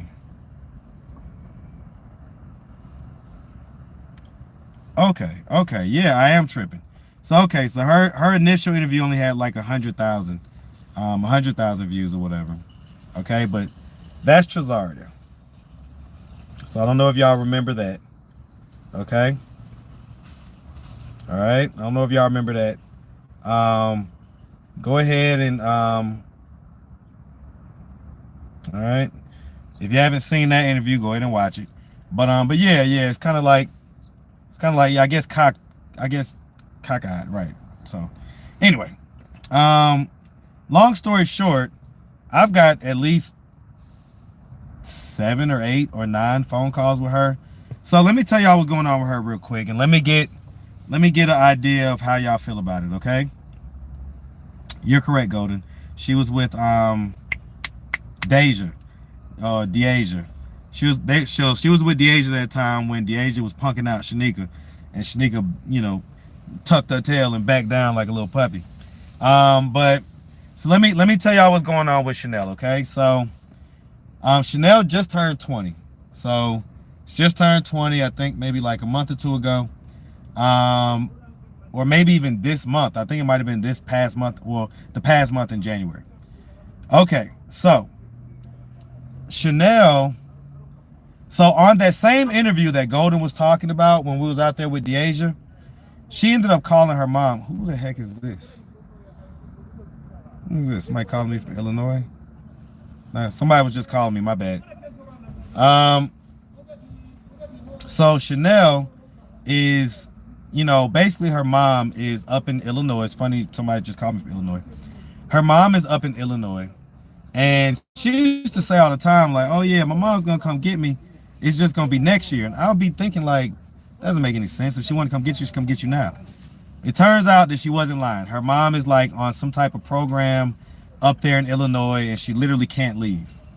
So Chanel is essentially pretty much down here. I think she was like in the foster system, came out, and has basically just been kind of out on the street slash on her own since she came down here to Georgia. Okay. Now she ain't just all lollipops and cupcakes. Okay. Chanel is, and I keep calling her Chanel, but let's call her by her actual name, which is Trezaria. Trezaria, okay? So Trezaria is, she's a sweet enough girl, but she's a liar. She'll lie quick. She will lie super fast. And so people like that, you can't really trust them, you know what I'm saying? But that being said, I still rock with certain people, right? Just because if we got a certain energy and the energy's good, hey, look, I ain't gonna judge you. Do your thing. I rock with you, okay? So she's in jail, essentially for armed robbery, okay? Now, I asked her, and you're gonna hear it on camera. I asked her, did you like put a gun to somebody? What are you doing? You know what I'm saying? And she gave me the explanation that I figured she would give, which is basically that she was with somebody and they're the ones that actually did it, but because she was with them, that's the type of deal. Okay. So she had a bond that was like, a pretty good amount. I think her bond at first was like, I think it was maybe 15,000 or something like that, maybe like 15,000, something like that. And then she went to court just this past Monday, and her lowered bond, her reduced bond, is only 5,000. And so it's a surety bond. It's not a cash bond. It's a surety bond, which means that you'd have to pay 10% of that. It's essentially $500. $500. Okay. So, obviously she just saw what happened with Ileana and everything else. So, she was, hey, let me shoot my shot. You know what I'm saying? I told her, listen, I'm not going to be the one to say yay or nay. I'll put it to the people. And if the people want to start a campaign for it, I'll be more than glad to do it. Okay. But, I'm going to let the people decide. Like, I'm not going to necessarily put no pressure on it either way or another. So what do y'all think about that? Her surety bond is $500, which I'm sure that we would be able to raise the money, right? So the money isn't the issue.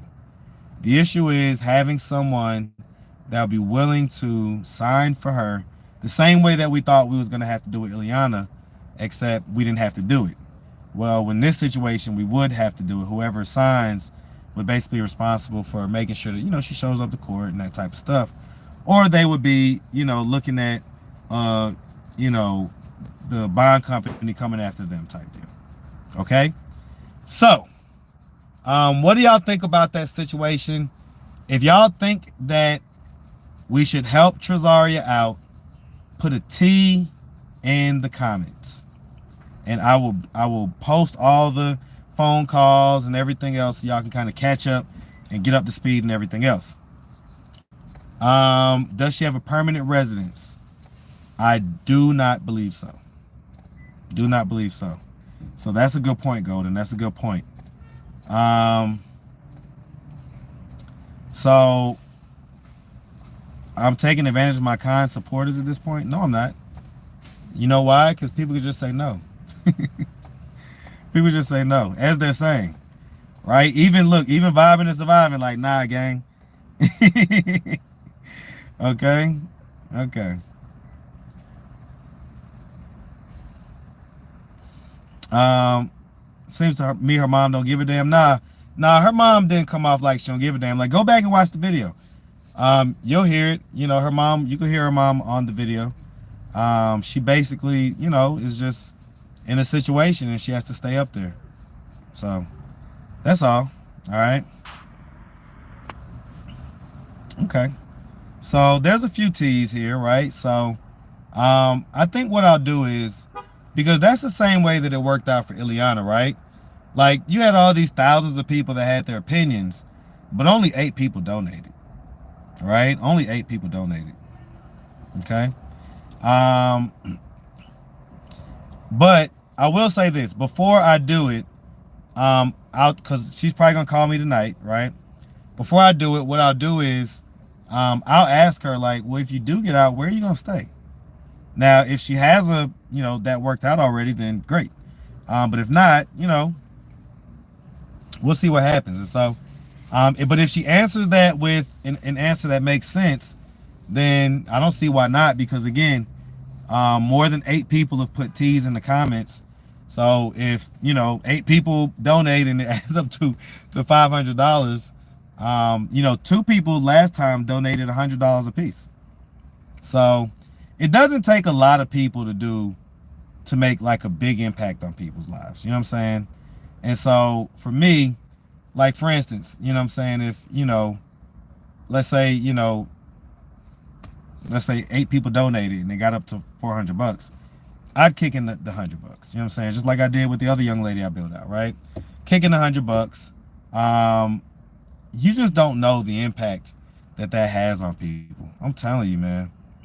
It has, like, the reason why ATV Vaughn went from being like a enemy out there in the streets to being like, if you talk about Marcus, I'm gonna put these hands on you. The reason why ATV Vaughn went and hit that 180 so hard was because I bailed him out. I bailed him out. Okay. So, we'll see. Let's see. Yeah, but yeah, I'm gonna talk to her. I'll talk to her tonight, and then if she says that she has a decent enough plan about where she's gonna go when she gets out, what the heck? Why not? You know what I'm saying? I'll make sure that I drop all the videos in order so y'all can kind of, keep an idea, know what's going on or whatever. And we'll just kind of go from there, right? I'll maybe have that all on this B-side. So it's all just B-side stuff. So that's probably how we'll do that. You say Ileana was a little different? How? Tell me how. Let's see. I got 5 on it. Hey, 5 goes a long way. We ain't gonna shit on $5. No one really wanted to sign a name for Ileana. 2 people. 2 people stepped up to sign their name for Ileana. Like 2 people. In the end, we had the lady in Florida, and we had another lady if she didn't want to do it. So 2 people stepped up, and then we had a 3rd person that was gonna do it, but then decided not to. She can go to Covenant House. That's true, MGO. That is very true. She can go to Covenant House, and will probably benefit from doing that. When we first did the interview, I don't know if y'all remember, but the follow-up interview that I did with her was me taking her to essentially what was listed as Job Corps, but they hadn't opened yet. So it was a new Job Corps that's supposed to be opening in Atlanta, but I think it's set to open like either 2nd or 3rd quarter this year. So it was listed in Google. When you Googled it, it had the address and everything. It was about 8 or 10 minutes away from where we did an interview at. So I was like, hey, let's just go up there right now. So I put her in the car and we rode up to Job Corps. And so, again, that's for my people that stay tapped in on every video though. Cause if you miss some videos here and there, you probably didn't see that. But yeah, so I think the Job Corps would have been in her best bet, personally. Trying to address the bond company coming after them this go round. Hell no, Marcus. I'm sure the money can be raised. The problem is who's gonna sign the name on the bond.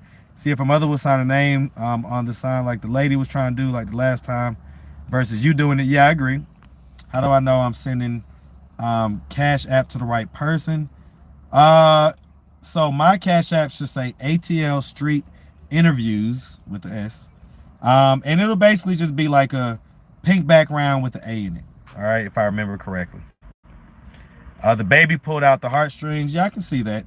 I can see where Baby Divine, made people kind of say, well, let's get her out. She has a kid. Let's see if she can get out, get straight, get her kid back. Well, I know I'm never donating to get anyone out of jail. My money's not going towards someone else's bullshit. I'm not mad at that, Tennille. Like, one thing about it, I tell people all the time, right? Like, you see this hand? The thumb isn't meant to do what the pinky is meant to do, right? But they all come together to form a hand. And a hand can do many things. It can grip things. It can form a fist and punch things. There's a lot that a hand can do. Okay? And so, we don't need, like, everybody doesn't have to be a thumb. Everybody doesn't have to be a index finger. You know what I'm saying? Everybody doesn't have to be a middle finger. There's some people that are middle fingers. Okay? And they all work in tandem with each other, right? So, no worries for sure. Speaking of Von, Marcus, you should call him. We get a chance. He has some good news. You know what, MGO? He my bad about that. Not sure if y'all can hear me because the phone was ringing. Damn. I'm sorry, y'all. I gotta pause for the calls.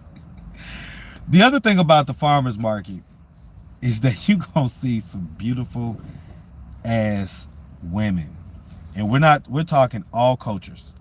Because this lady that's walking in front of me has a little wrap on her head with the little earrings, and she's clearly like from another culture, but whoa. Jesus Christ. Anyway, no, Von called me. He's one of those folks that called me, and just at the time I was already feeling it. I didn't want no more condolences or nothing. So but I need to give him a call back. All right. If they have a bed for us, do what's in your heart, Marcus. What is Covenant House? It's a shelter for younger folks. Marcus almost caught a body. I haven't seen Von's channel in over a month. What happened? Yeah. I need to tap in with Von. Do what's in your heart. Yes, you took her there, but it wasn't open. You remember that, MGO? Yep. I remember that. Say less to Neil. She needs to go somewhere. She is too young for foolishness. I agree with that.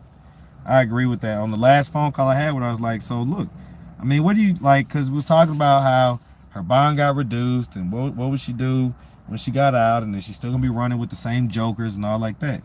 So it's like, you keep on doing what you're doing, you're gonna keep getting the same results. Ain't nobody gonna invest in that. Yeah, that would have been good for her. Yeah, I wish that they was open, man, because that would have been the best thing for her to have just started Job Corps right then and there. When you start in B-side bail bonds, B-side bail bonds, right? He's rebranding channel. He's doing okay, just busy. I'll tell him to hit you up. Okay, he talking about Vaughn. That's why I said she was a little different. Okay, Booger Butt, you talking about the baby. I've been sending to Atlanta Street interviews. Okay, Las Vegas, and I appreciate it for sure. Definitely appreciate it. Serves homeless teens, young adults. Yep. Marcus on the prowl. No, I'm not on the prowl, man. I'm chilling. Did light skinned girl have the baby? Yeah, Fabrielle, she did. She had her baby. So her sister either called me or emailed me. I don't remember. I don't remember if I talked to her or if I read this and just like heard her voice, because I've spoken with her sister before.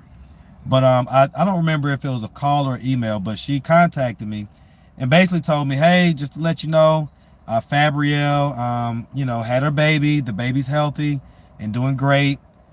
Fabrielle's doing good. She's sober right now, so everything's fine. So that was the latest update I have on that. And I don't know if I responded to her or not. If I didn't, I need to email her back and say, hey, obviously that's great news. And I think I did respond. I was like, I might have said something like, hey, that's great news, great to hear. Tell her to give me a call when she gets a chance, and I put my number. So, obviously I haven't gotten a call from her, but we'll see. All right, let me see. We're on live, so let me see. Because a couple people called me, and I'd be thinking like, these people call me on live. They probably looking at the live, and they know I'm on live, and they're going to call me anyway. Said, damn, y'all was talking about the lady that was in front of me. Let's see. I'm glad she's had the baby and she's sober right now. Me too. I hope she's still sober, because I know how that stuff goes, right? I'll just be honest with you. Okay, so who the heck is this? Okay. Let's see. Let's see. One more time so I can see the number. Who is calling me? Please leave your message for... This is Stephen Alexander. Who? Who is that?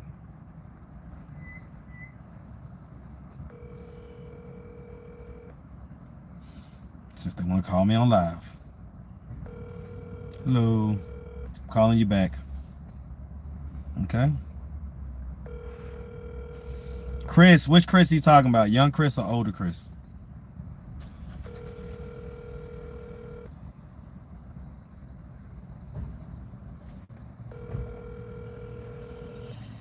Okay, so I don't know who you are that was just calling me, but like just chill. I'm on live. Leave your message for... All right. How is Chris Marcus? So which Chris you talking about? I've got updates on both of them. Any word on Josiah's? Yeah, I don't know, Kimberly, if you was on I think the last live on my main channel. I think I talked about basically because I got cursed out by Ebony, y'all. Ebony cursed me out in the text messages, okay? Called me all type of, say I'm acting weird and all kind of stuff. So long story short though, I updated the whole situation with Josiah on the last live. It's on my main channel, so definitely go check that out if you haven't. The recap is he called me and gave me his condolences for, you know, my dad passing and everything else. So that was very big man of him, big man of Josiah's to do that. So, but you know, there's a whole bunch more that led to Ebony cursing me out. So if you want to check it out, just go check it out on the last live. Let's see, young Chris, I've got an update with him that I'm going to probably try to post today. Older Chris, he just texted me this morning, so I got to call him back.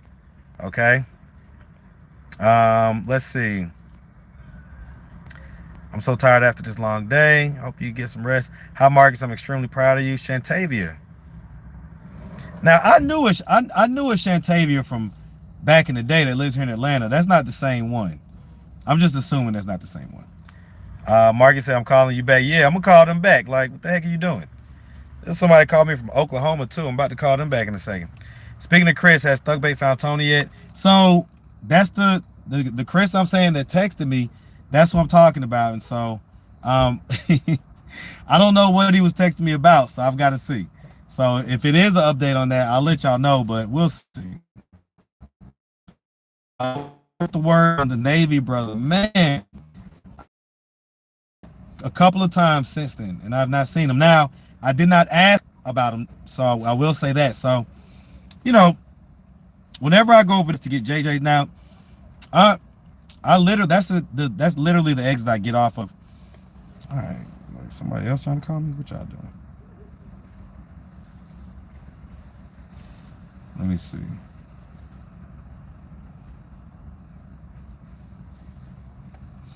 Let me see. This might just be a telemarketer. Nancy Jones, I need to speak with you about an important issue.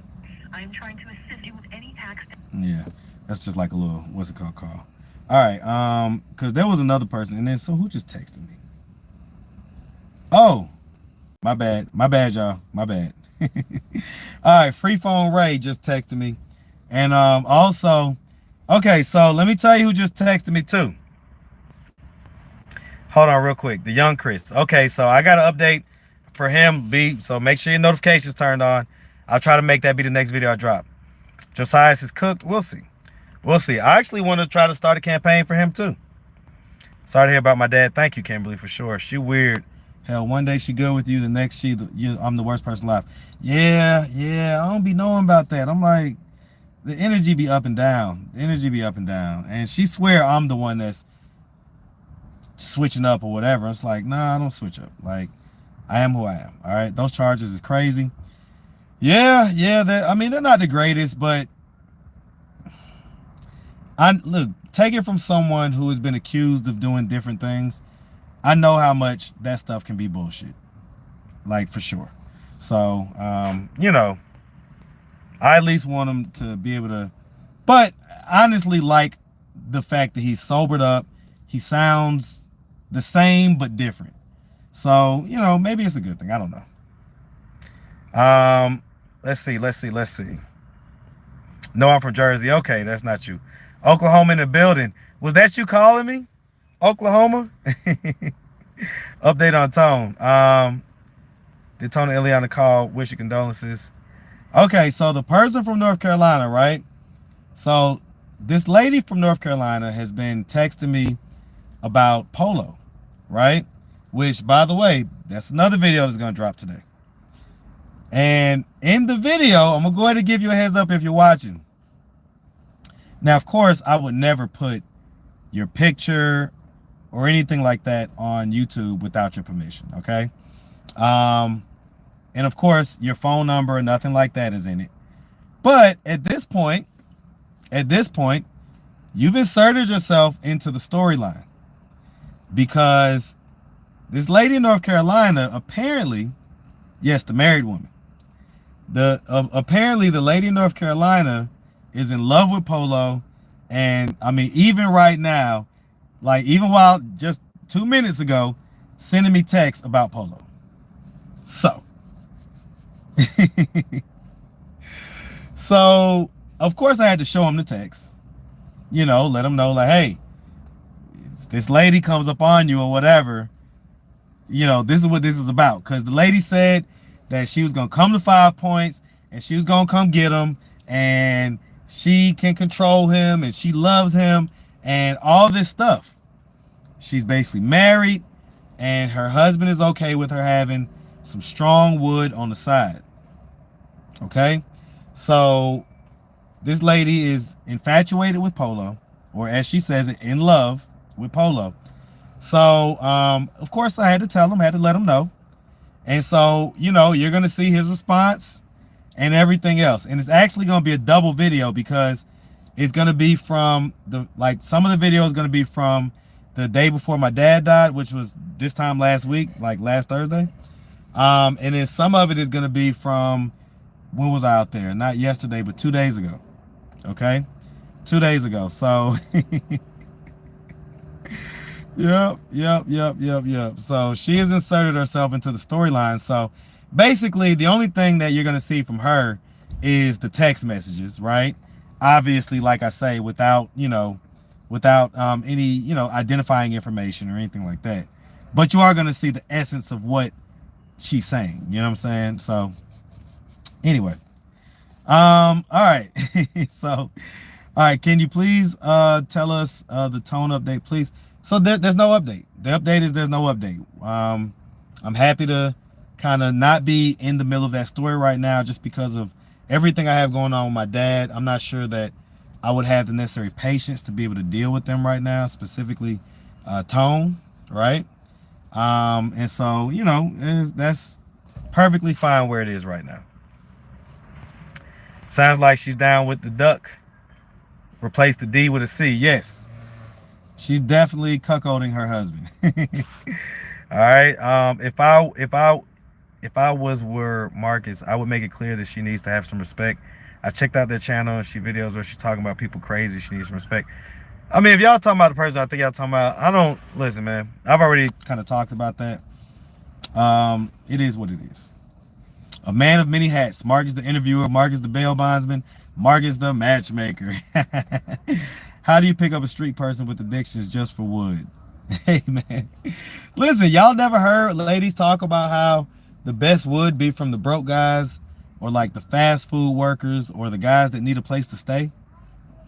Like, a lot of women will tell you that the best D is going to come from a guy that needs a place to stay. Okay? They gonna drop that shit. All right, cliffhanger. Look, I'm gonna keep y'all for just a little bit. Let's see. Take the 2 cougars. Nah, ain't nothing like that. Like, we was chilling. Like, shout out to Chase. Shout out to Ro, man. Both of them, beautiful spirits, beautiful energy. We had a great time. You know what I'm saying? Like, let me tell y'all, man, like, and I talked to Chase, you know what I'm saying, afterwards and say, hey, listen, they trying to put us in a relationship and everything else. I'm going to tell y'all something.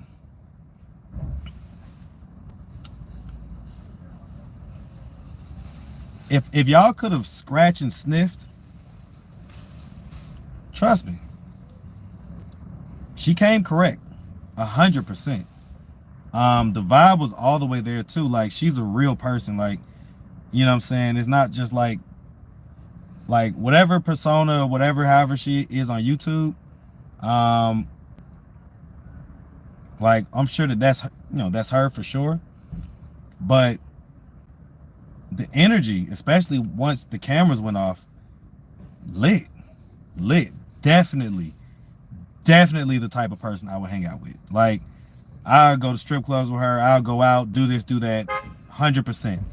And of course, I would want to smash. Like, of course, you know, pretty, you know, thick, you know, all that stuff. Of course, you know what I'm saying.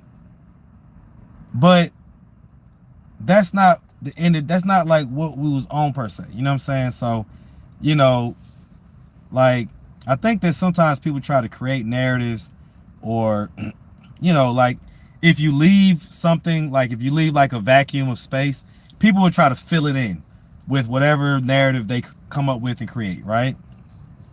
Well, that's why I'm mentioning this now, so that y'all can stop with all the narratives, right? Chase is a very pretty woman. She, like I say, represented herself extremely well. And, you know, I was just really kind of, like I say, very pleasantly surprised by how our personal vibe was. Like I say, off camera, amazing. You know what I'm saying? And I'll be honest with you, if I was in a space to where I was really looking to like wife somebody up and type shit like that, you know, she got some kids, you know what I'm saying, or whatever, but she take care of her business. She handle all hers. So it's not like the type of woman that like has kids and like you're gonna have to come in and be dropping this big check or anything like that. Like, she got her stuff handled. She got her, you know, like, we talked about what she does in real life and all this stuff. So her stuff is good to go. And if I was looking for that type, like if I was like looking to like, you know, wife up somebody, she would 100% be wifey type material. Like, she is, you know, she's like that. She's just, you know, she got her stuff together. She's good. She seemed like, and, you know, like, she's got that soft girl energy. I don't know how much I expected that. I didn't know how much I expected that, but she's got that soft girl energy. And so for anybody that's just making up narratives and just wants to know all this stuff, right? Chase is amazing, and she's beautiful. And trust me, I would be a lucky guy to have a Chase. I would be. Okay, I'd be a lucky guy to have a Chase. But that's not the energy that we was on. That's not the energy that we was on. And frankly, I'm glad that we wasn't on none of that type of energy, because I didn't need that at that point. I just needed good energy. That's it. I didn't need to feel no pressure about nothing or anything like that. My dad had just died, and I just needed to just have a good time, and just, like I say, to be pleasantly surprised by someone like that. I didn't know that they were coming to town. I didn't know that they was in town. I had no clue whatsoever. She didn't call me and tell me, hey, I'm gonna be coming to Atlanta. Nothing like that. Nothing like that. I didn't know. Okay. Once they got down here, I think it's when I found out. Okay. And so, you know, thankful to her too, and God's timing for everything to just kind of come together when it did, and for us to have that turn up the way we did. It was much needed. And, you know, that's why I let them know, like, hey, man, I appreciate it. Okay, I really did appreciate it. And so, let's see what y'all talking about. Let's see. Who is this Sandra lady? Oh, Lord.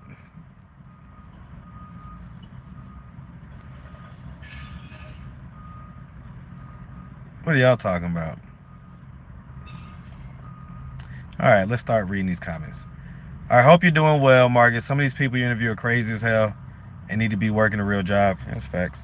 They will work the hardest to. Oh, so you talking to somebody? Talking to Rachel? What's good, Marcus? Sending mine from Cali. My condolences. I appreciate it. I know how it is to lose a parent. I lost both. My condolences back to you, man, and definitely appreciate yours. Law, laugh out loud. MGO right, her grades she posted weren't bad at all. A C isn't a terrible grade, especially since she had an A and B as well. Oh, talking about something we're saying. Oh, he's desperate, so he's on a performance review. What are you talking about, Rachel? No, Marcus, adultery is wrong. Nothing funny about that. What do you mean? Chase says she's single, so I'll just take her word for it and go from there. Watching from the Netherlands, my condolences. I appreciate that.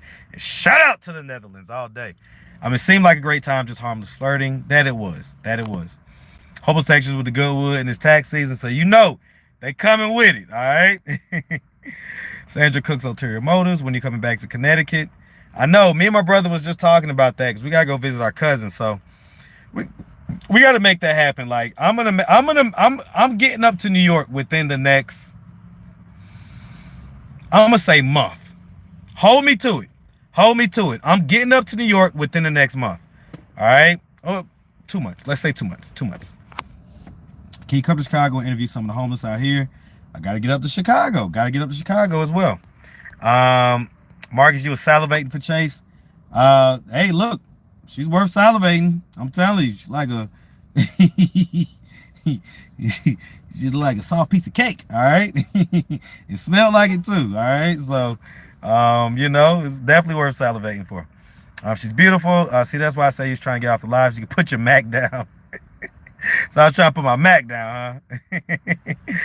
That's why this can't come near me. I'm trying to double or triple my refund. Never see it again. You talking about those Goodwood guys? They create narratives, something to say because they have no life. Big facts. But that's why I'm trying to just eliminate the narratives. Tara Wright says Chase don't want him. Hey, listen, that could be the case. Tara. Right? I ain't mad at that. You was sweating, laugh out loud, right? Y'all seen it? Pretty women make me nervous. Can you come to Chicago? I read that. She handled hers. Yep. Yeah, Lissa. I'm gonna tell you. Lissa better stay away from me too, though. I ain't gonna lie. I'm just gonna keep it right there. Anyway, y'all look happy. I'm not trolls. It's all love yours videos. Love your videos. Okay, Squeaky. Big facts. Squeaky 504. I'm telling you, I'm being New Orleans sooner than y'all think, man. It's crazy to me how people switch up words, especially when you're always very clear. Yeah, no matter how clear you try to be, it's like you always have to come and clear some stuff up. Can you come to Chicago? Okay, keep saying the same thing, Briscoe. I got you. If they did, it's not anyone else's business. And just to be clear, we definitely didn't have sex, okay? Nothing like that. Y'all saw me send them home in an Uber, so just in case anybody needed to hear that, okay? Marcus, take time off for you. Now you have to choose you, RP to your father. That's what I'm doing. That's what me even just sitting here being live is. Right now, what time is it? 4:45. I would normally be out and about, maybe about to head to the house and getting ready to start chopping up some videos, and I'd be chopping up videos till about 8 o'clock. And right now I'm just not doing that, right? I'm just flowing in my flow, right? Just flowing in my flow. I just wanted to stop in and say hello. I got to put dinner on. Okay, Tanil. If you still in here, what's for dinner? If not, hey, peace out. All right. Did you already answer about tone? Yeah, I answered about tone several times in this live so far. How much do you paying them to do interviews? Come and meet me and find out. Sorry for your loss. I appreciate it. How are your daughters? There's some cute girls. Yeah, they're doing fine. They love their pop-pop, so they had their times when they cried and stuff, but they're doing fine. And my oldest just made her high school soccer team, which is a huge deal because they're like the best in the region and they're a really high level program. So, it's a hard team to make. So for her to make that team, I'm super duper proud of her. The yellow rose in the car were a nice gesture, very gentlemanly. Yes, I appreciate it. And I tend to operate in my gentleman mode most of the time. So shout out to Queen Chase. Absolutely. We need Chicago interviews. My boy was out there doing them. No, he was out there in Milwaukee. My bad, not Chicago. So shout out to Midwest. I think it's Midwest. I don't know if it's Midwest interviews or Midwest something. I don't remember. But shout out to my boy Corey, man. He was out there doing his thing for a minute. Chase is very pretty. That's definitely your type. 100%. For anybody saying anything otherwise, trust me. I think me and Chase will make a perfectly fine couple. We both have our shit together, got our stuff going on, and you know, I would definitely wood her down. Okay, like she would get the 10 out of 10. Okay, like she would have to come back with a good D report. All right. Me, I'm a viewer. Laugh Loud. I used to watch your channel, but then stopped catching. I'm catching up now. Sandra, I think I said your name, but I meant Tara. I meant Tara. Okay, so I don't think I said Sandra, but I think I meant Tara when I said your name. Okay, I'm holding it to you. What you talking about? The New York stuff? Okay, yep. For real, you in New York? You pay them for doing interviews? Yeah, of course. Of course. You ever think of coming to Memphis, Sandra? Memphis. So I've only been to Memphis one time. And Memphis and Chicago are like brother and brother. And I've gone to a lot of dangerous cities, a lot of hoods and stuff like that. And Memphis is cool. Memphis got some cool ass people. But Memphis is also one of those places where it's like more than usual. The young people just really have no respect for life. None. And so Chicago and Memphis, when it comes to working in the hoods in those cities, I'll allow my gut to tell me when it's a yes. Okay? Because at the base level, it's a no. All right? Oh, in regards to my adultery comment, I'm not talking about you and Chase. Okay. Okay, you're talking about the lady that went to come to ATL to get with that man you interviewed. Okay, I think you're talking about Monquel. All right, I always got some shades on. Yeah, man. I ain't gonna read that comment. Contagious, I just realized you already commented about the roses. Okay, yeah, no biggie, MGO.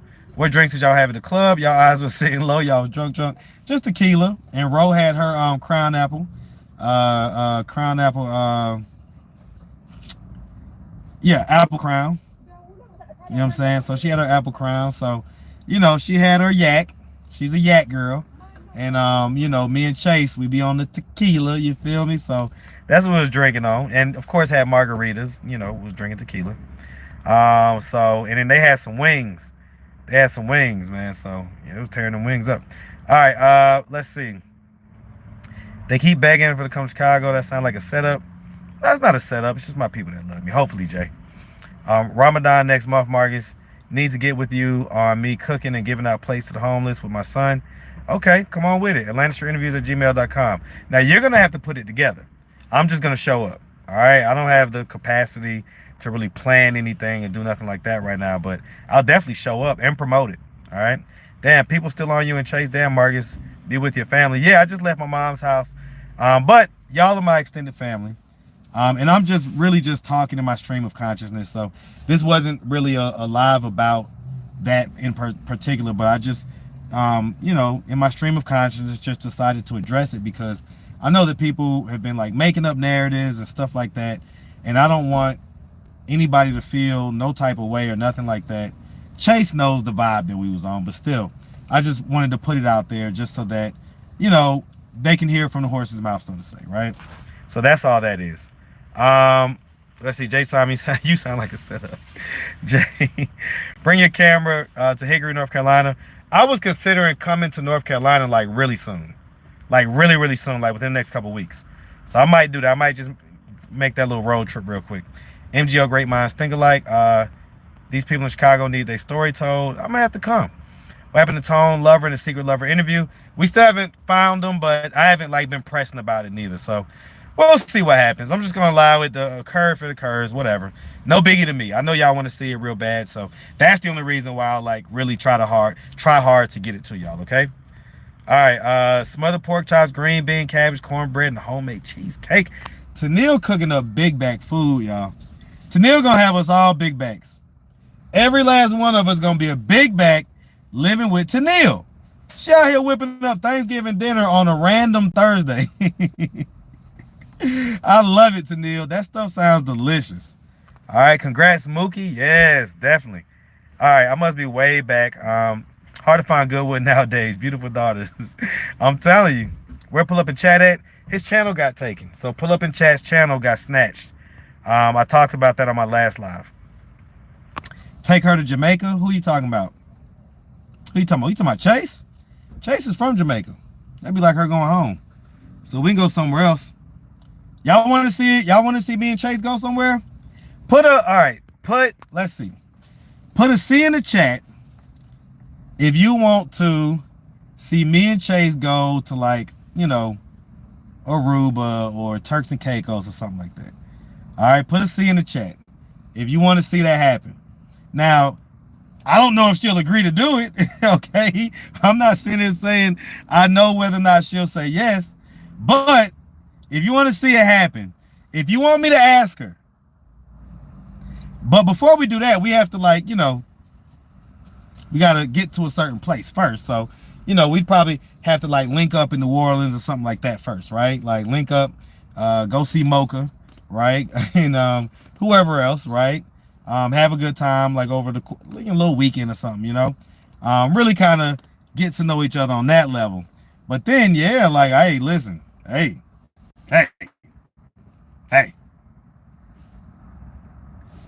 You ain't got to twist my arm to have a good time, okay? You ain't got to twist my arm to have a good time, okay? But yeah, nah, just messing with y'all. That's not nothing that's nothing that's in the talks or nothing like that. Chase, if you're watching this, they have made me they're a bad influence, okay? They're a bad influence because, you know, once I get to talking, I just get to talking, okay? But anyway, let's see. Because you need someone your age, that's the difference. There's plenty of women that are a good fit for you. What do you say? But no humping. Let me explain something to y'all. I would never, ever go out of town with a woman that I'm not wooden down royally. Okay? Never. Okay? So you ain't even got to worry about that. If you see us out of town, that's not even a question at that point. Okay? But again, just giving y'all something to talk about, right? Like, I came on here to dispel the rumors, and now I just gave y'all some more. So there you go. Okay.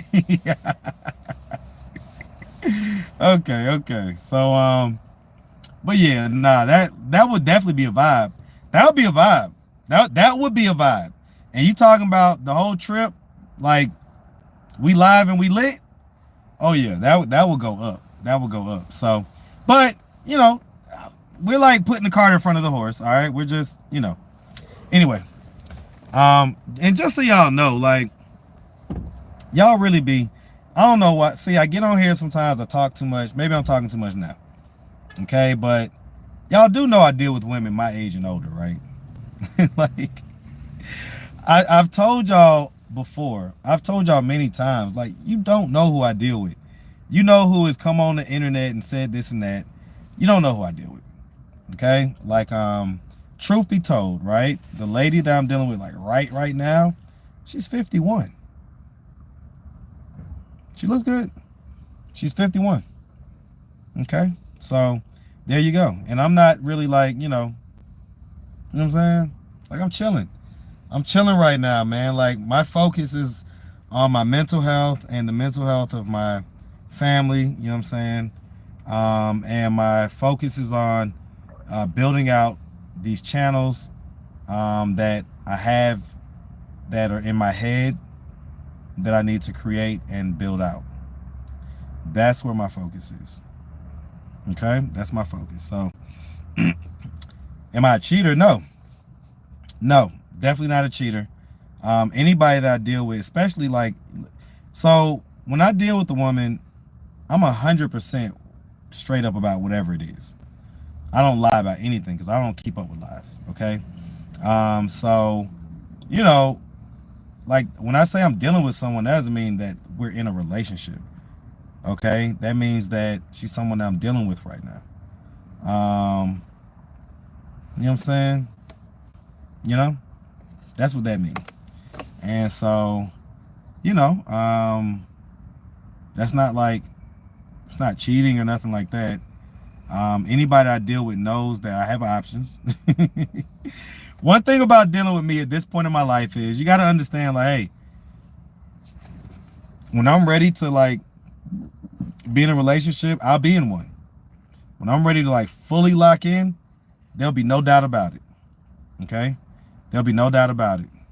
But until then, until like I say, like, oh, I'm in a relationship and I am just dealing with you, which honestly kind of scares me because then it's like, I don't know, just things change, man. It's like not having the pressure of just having to rely on one person honestly feels safer than having to just rely on one person.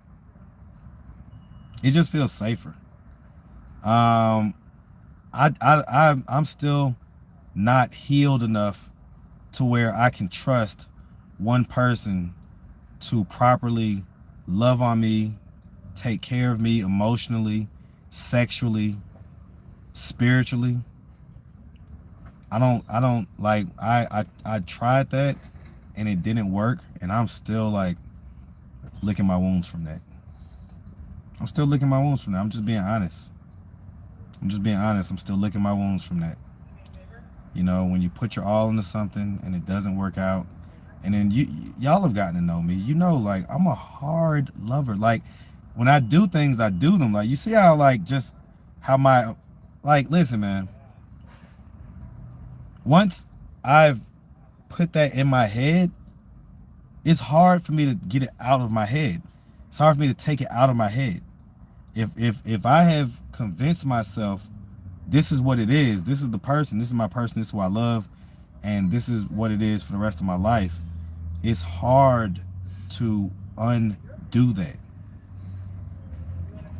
And it's like, even if I really like somebody, because there have been women that I really like, and I'm like, man, but what is up with me? Like, I just, like, anytime that I've even approached the idea of, all right, I think I'm gonna lock in with this person. I think I'm gonna, tell this person like how I'm feeling, and what I'm saying, that I just want to lock in and this, that, and the third.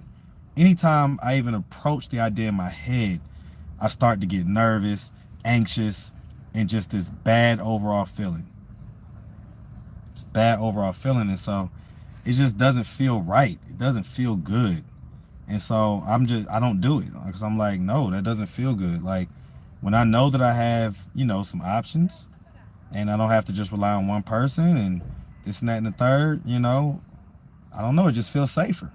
It feels like I'm not, it feels like I don't like I'm not opening myself up to being hurt by this person.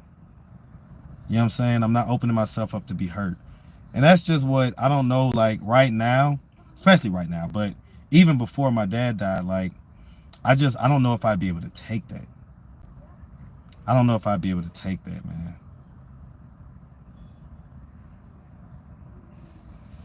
Like, y'all wasn't there with me when this channel was first building and I had just broken up with the mother of my kids.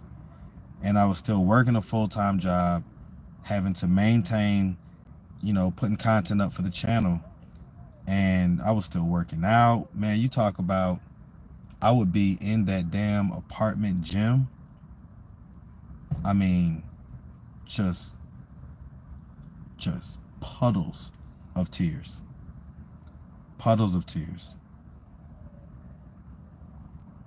Puddles. I was so hurt. And like, I hated the fact that my kids wasn't there, with me 5 days a week, It just, and, I mean, I still saw them every morning, but it just hurt so much. Everything that I had put into that relationship, for it to just essentially amount to nothing.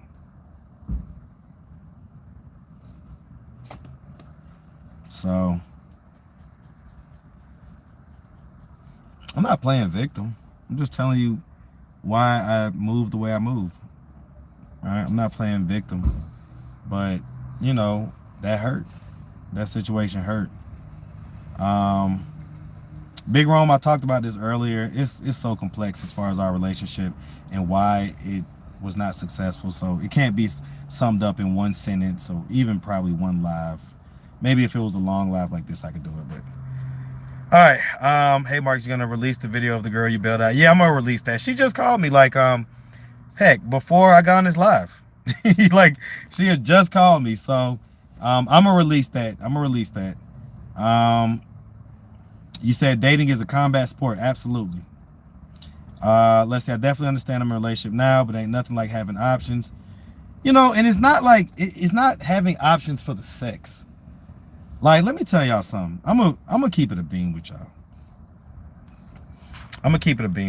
Right? Because y'all know y'all be having me talking. It's like my therapy, right? So, there's no point in not keeping it a book, right? I'm be really honest with y'all right now.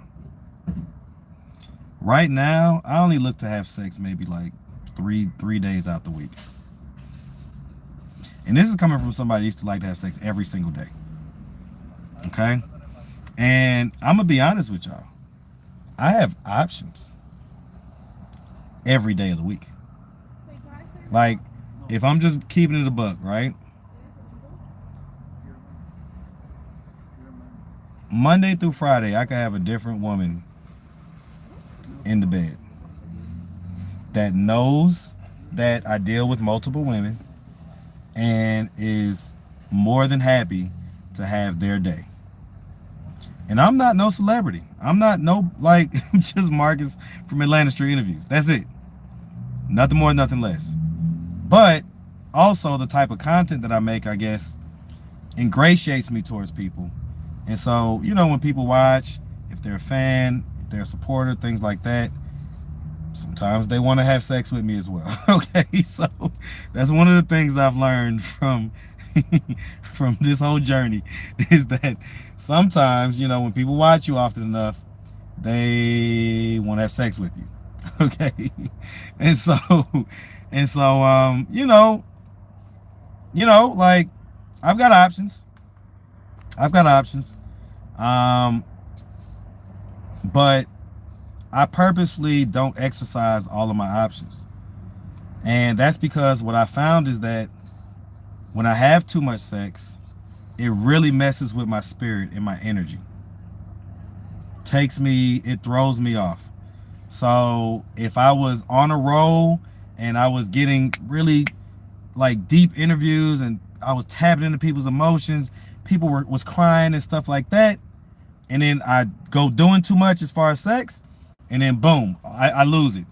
My ability to connect isn't quite there, right? And I have to build it back up, and so especially when I have sex, when like my gut tells me, you know what I'm saying? So I've started to really, really, really listen to my gut when it comes to my sex life.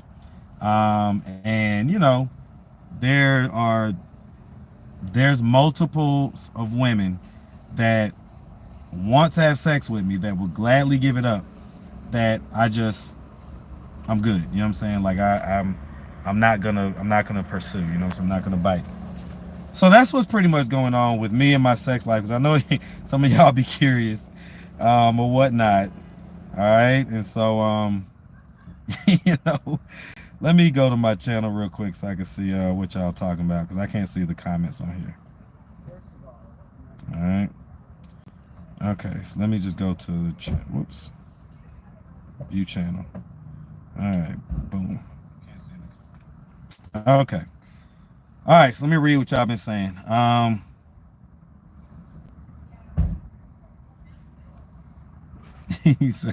So y'all saying, okay, so I messed that up. All right, let me go back here.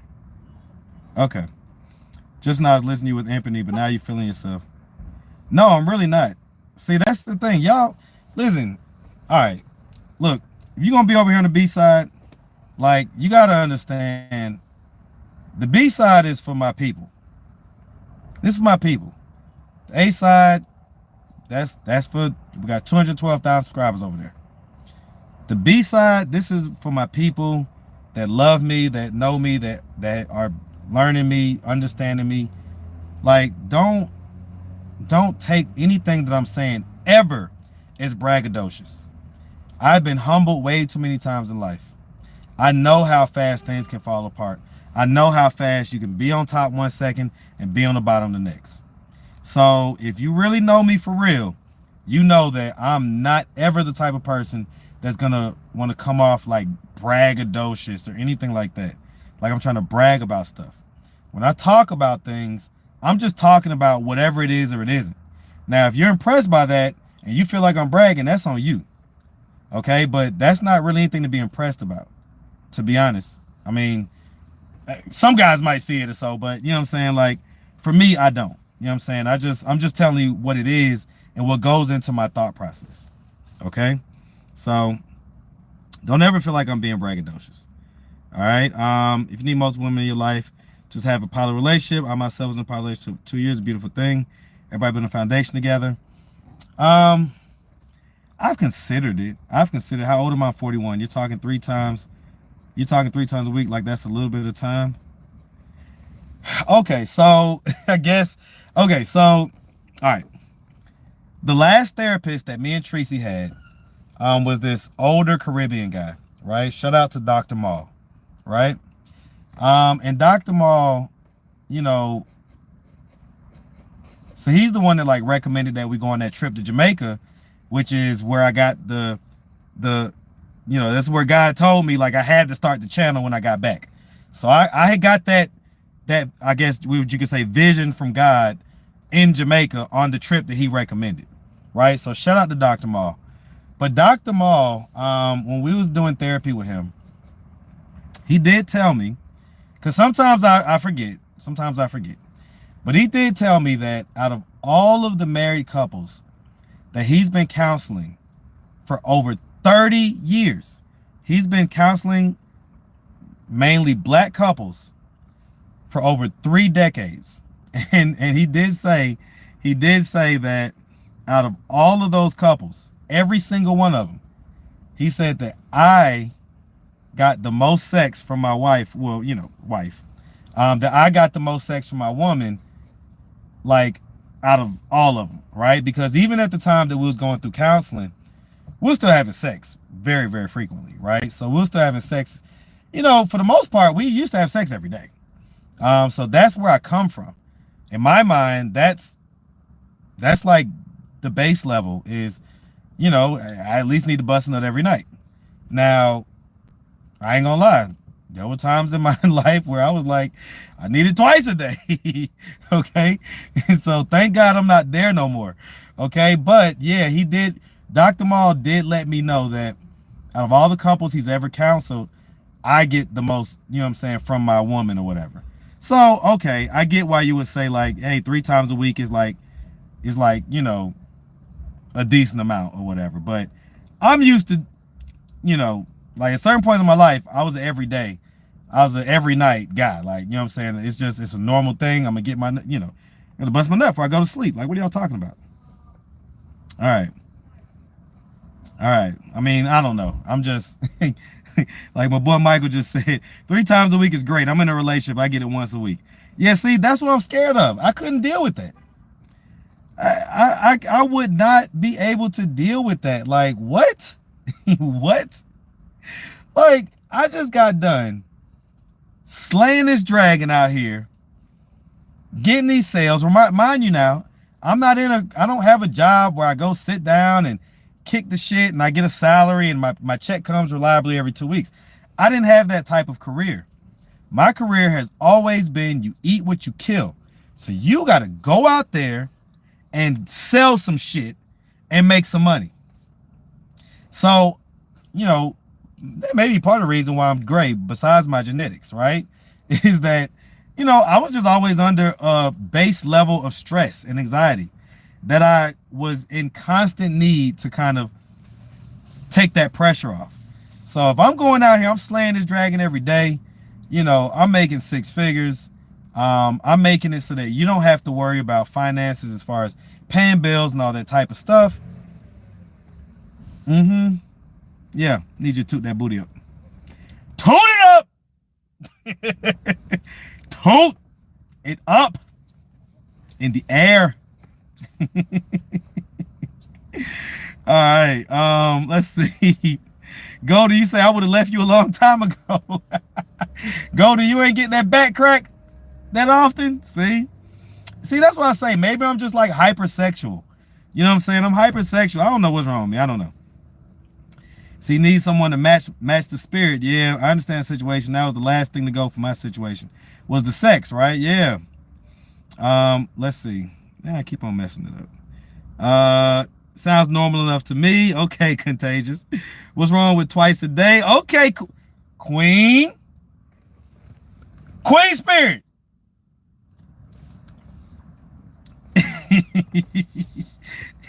Okay, Queen. I'm calling you after this live. When I come out the farmer's market, because I got bad service in the farmer's market. When I come out, I'm calling on Instagram. Yeah. Ain't nothing. Well, I ain't gonna lie. Twice a day at this point, I don't even know if I could. Hey, you might be outdoing me if you're looking for twice a day. All right, but I'm still like every night I'm horny. I ain't gonna lie. Every night I'm horny. Once it gets to about 11 or so o'clock, it really don't matter what was happening throughout that day.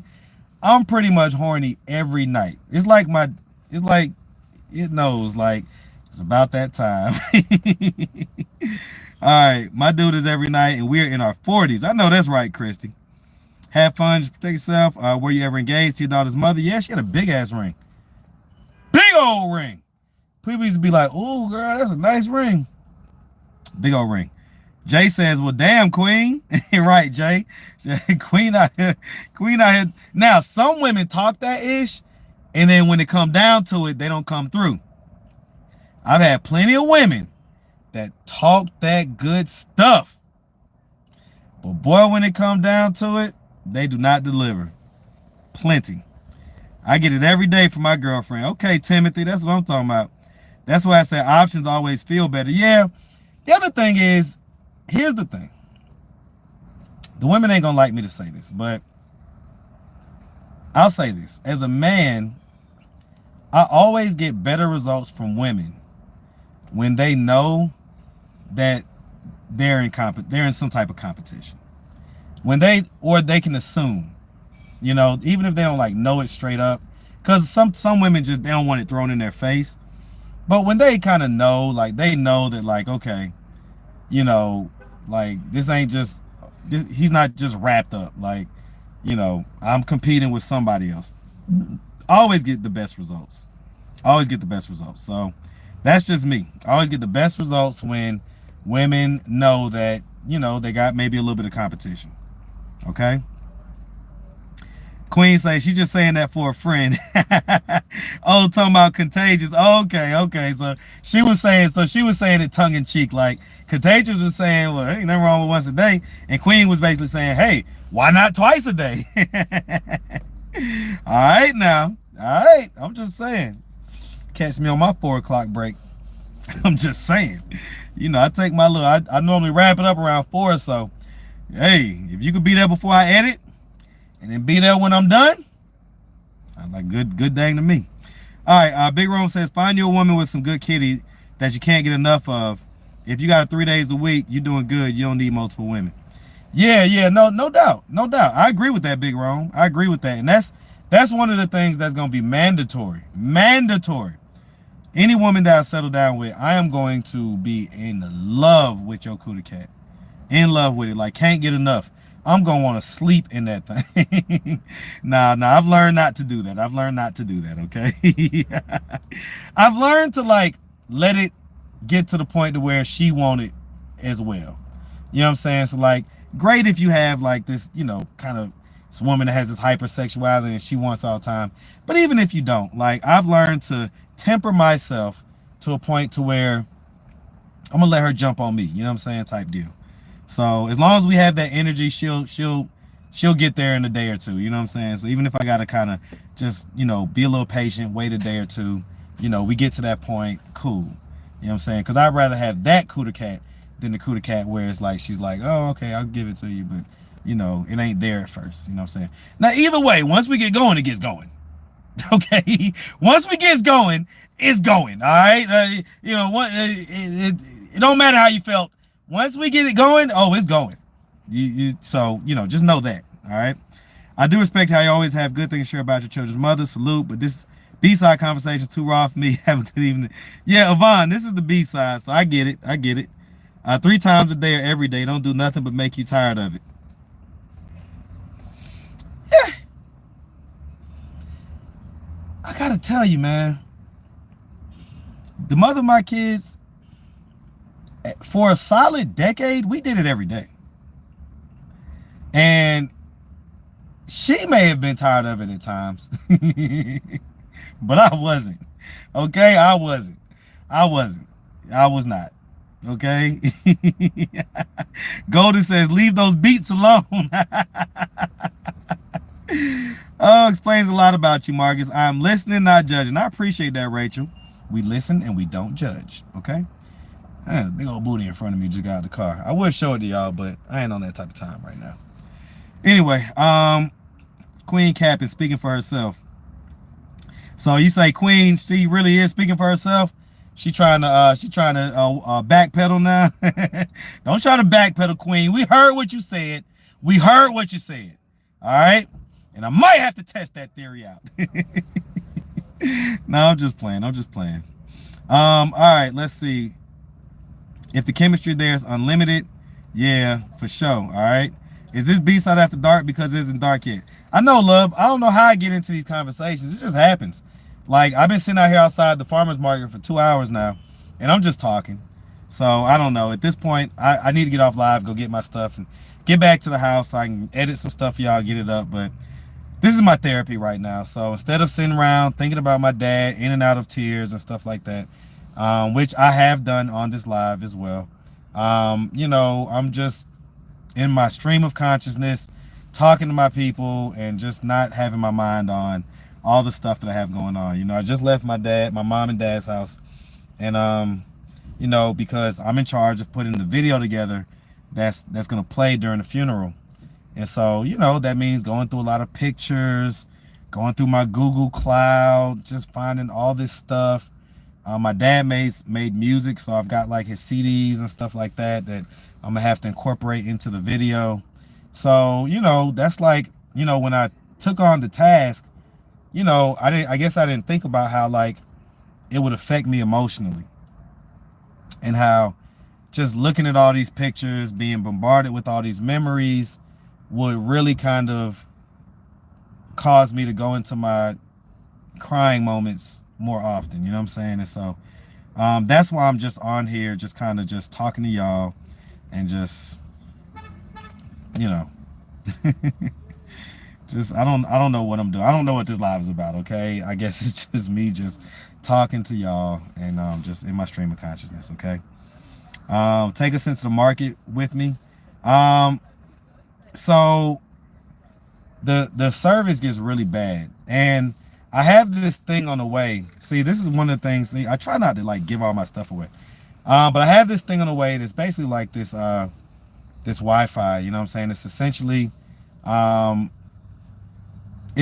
Wi-Fi that's like connected to these satellites that are based in China. Okay, and it gives you internet everywhere you go. Like there's no, like, you ain't gonna be down bad for internet no more, right? So I'm gonna purchase that and get it so that when no matter where I'm at, no matter what I'm doing, because like even the other time, right, when I was the other day when I did the live, the same live where I met Chase and everything, earlier in that live where I had met up with the young lady that we bailed out, I would have loved for y'all to have seen all that. Now, you know, she did have her towel on, and at one point she took her towel off, so I wouldn't have been able to show y'all that part.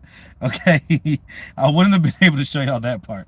All right, but I would have loved to have y'all have just been able to come into the room with me, just really just everything that I experienced, y'all experienced. You know what I'm saying? And so that's what I'm hoping this new kind of Wi-Fi, whatever it is gonna do, right? So I just ordered that today, like literally. KD, shout out to KD, and you're gonna start seeing those KD promotions as well, because he is definitely getting me right. But shout out to KD because you know, he put me on that, and so I'm be getting that so that when we do the lives, I can do stuff like take y'all with me and all that type of stuff. Okay, all right. Let's see, when is my dad's funeral? The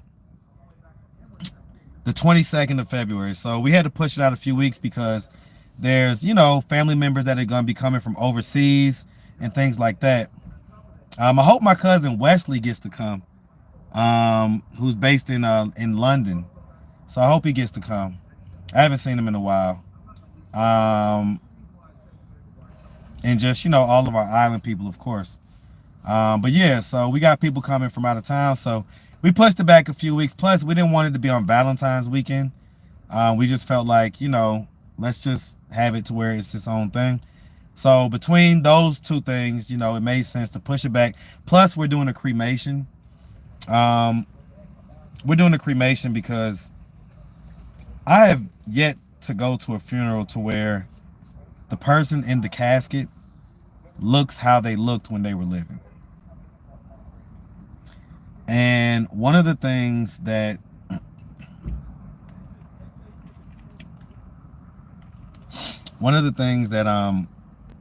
that kind of still haunts me a little bit is just seeing my dad dead.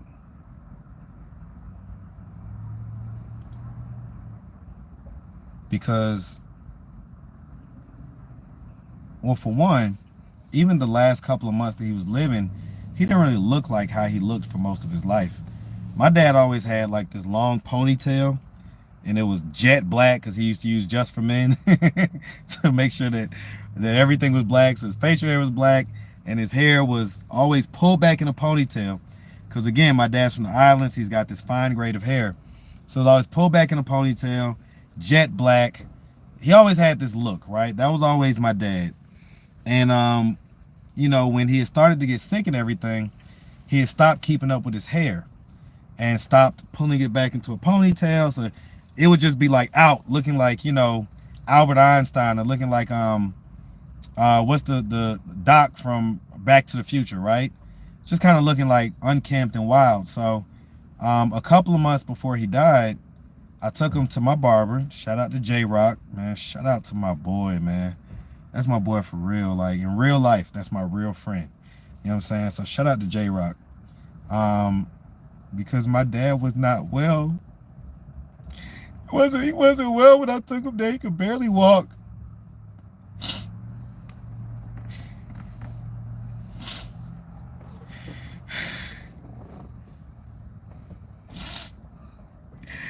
Like even when I put him in the seat to get his hair cut,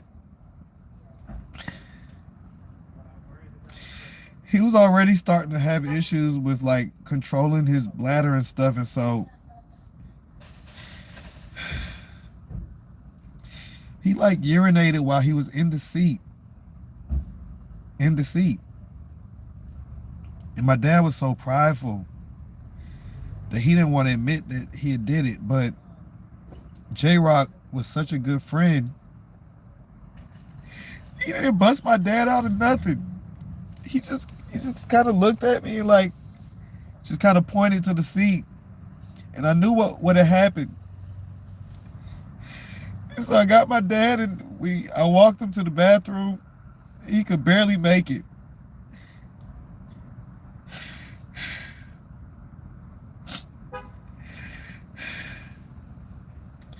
And I let him sit down in there so he wouldn't be just out there in the shop. And I hightailed it to Walmart. People probably thought I was fucking crazy. Like it was an emergency. And I drove to Walmart as fast as I could, and I bought some new clothes for my dad. And I brought him back to the shop. And I changed him into the new clothes so he could finish getting his hair cut. And as much as me and Jrock clown on each other, because that's all we do is like clowning each other and talk shit to each other, you know what I'm saying? And we have that type of friendship, man. But he knew in that moment, man, he knew like to just not do any of that, man. He kept that shit 100. And he was there for my dad, man. And he didn't say nothing about the smell or nothing. He didn't say nothing about none of that stuff.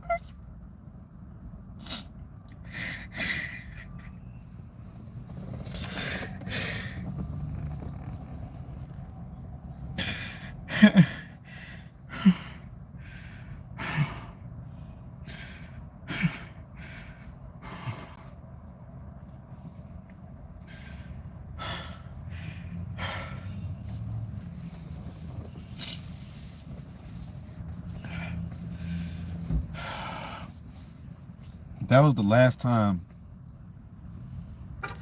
That was the last time that my dad rode in my Jeep. Because after that, he couldn't even get in the Jeep. And I didn't care that his clothes was pissy or none of that shit. I didn't give a damn. I was just happy to have my dad with me. And take him to go get his hair cut because, you know, he was looking just, you know, unkempt, you know what I'm saying? So, he got his hair cut. He looked, looked clean. He looked sharp. It's funny to see him with his haircut because he didn't ever have a haircut for real. So like I think I'd only seen him with his haircut like one other time before. And my dad is on like funny shaped heads. It's like so we laughed about it, But he was so prideful, man, that he didn't even want to discuss like his clothes or nothing like that. So, like after we changed him out of his clothes, he finished getting his hair cut. Of course, I threw away his old clothes. And we went on about our business, man. But, Jrock in that moment, and, he's already proven himself as a friend anyway. So it's not like, I didn't know that he was a real friend. But in that moment, man, he definitely was there for me. And, we didn't know that dad was going to die a couple months later, I mean, like I say, he was able to somewhat walk, just slow, it was just slow, but he could still walk back then. Got to the point where he couldn't even walk.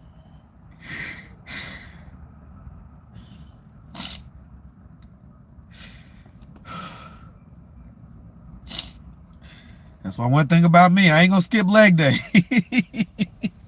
I ain't gonna skip leg day, man, okay? I ain't skipping leg day. I ain't doing it. And every time I have a leg day, I'm gonna think about my dad.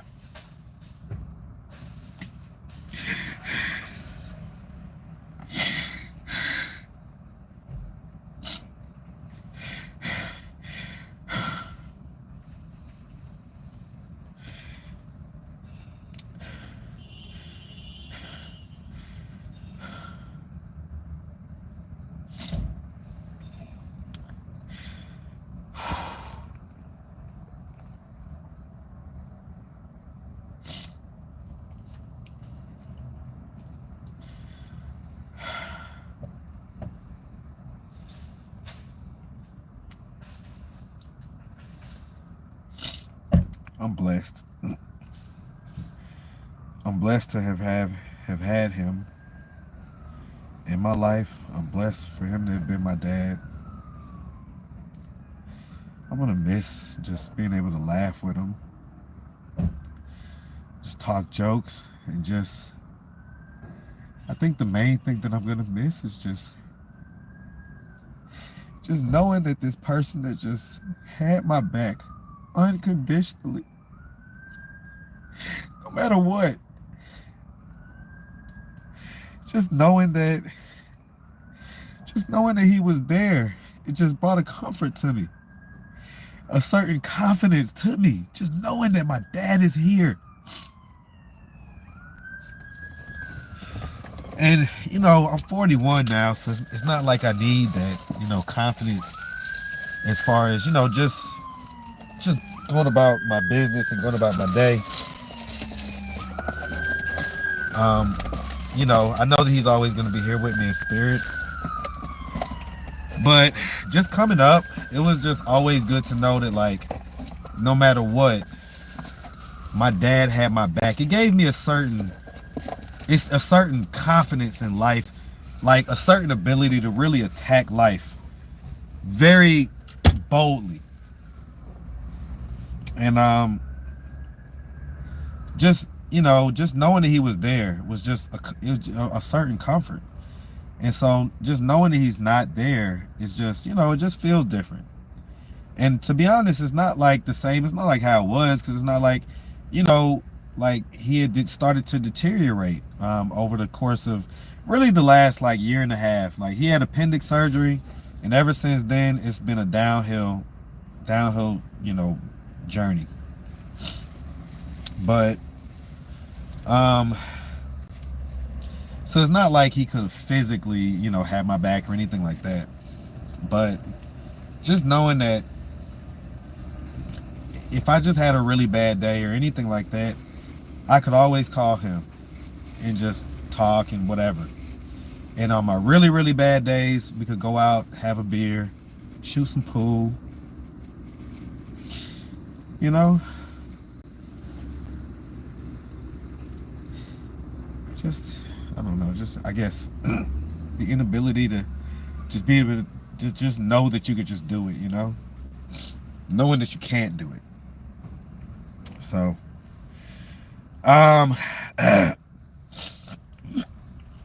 sorry about that. Wipe my tears. Sorry about that. All right. Okay. All right. Listen, I appreciate y'all. Okay. I really do. I appreciate y'all. Because I be needing. Sometimes I just be needing to talk, and you know, I'm not like signing up for therapy or nothing for this. Just because I don't feel like that. I don't feel like that. I don't feel like getting to know a new therapist, not like that. Like, therapy is like a relationship, honestly. And each time that you start over, it's like getting into a new relationship. And if you don't feel like that, you don't feel like that. So, this is how I'm kind of processing it, is just going through my feelings. And like I say, the gym has been super helpful. Super helpful, because just getting those endorphins released and working through some of that pain physically, it helps so much. Man, God must have knew. Like, it's so funny because I had hit KD a week before my dad died. Literally the week before my dad died. So basically 2 weeks ago, I had hit him up. Something had triggered me to hit him up. It was something, either me seeing an old picture of myself or something. And I was like, oh, hell no. We ain't doing this. I don't like the way I look right now. And I hit him up, and he was like, you know, is this Marcus, the interviewer from YouTube? Like, just on some funny shit, right? like I was, you know, funny acting because I hadn't been to the gym in 5 months. And so, you know, we went back and forth with our jokes and stuff like that. And of course, he was like, all right, well, send me the pics on tomorrow, and we'll go from there. And it's funny how that happens, because, you know, I needed that to happen. Because honestly, I don't know how I'd be dealing with this if I was just not working out. And in my head about that, plus this stuff with my dad, I would have felt double as bad. Because whenever I'm not working out, I don't feel good. I don't feel good about it. I don't know. I'm just to the point to where, like, it's a mandatory part of my life. And if I'm not doing that, I feel like I'm not being the best version of myself. And I really start to like, in my head, and I try to ignore it, but I really start to get on myself real hard and start to be really disappointed in myself from a gut place. Like, and that's not good.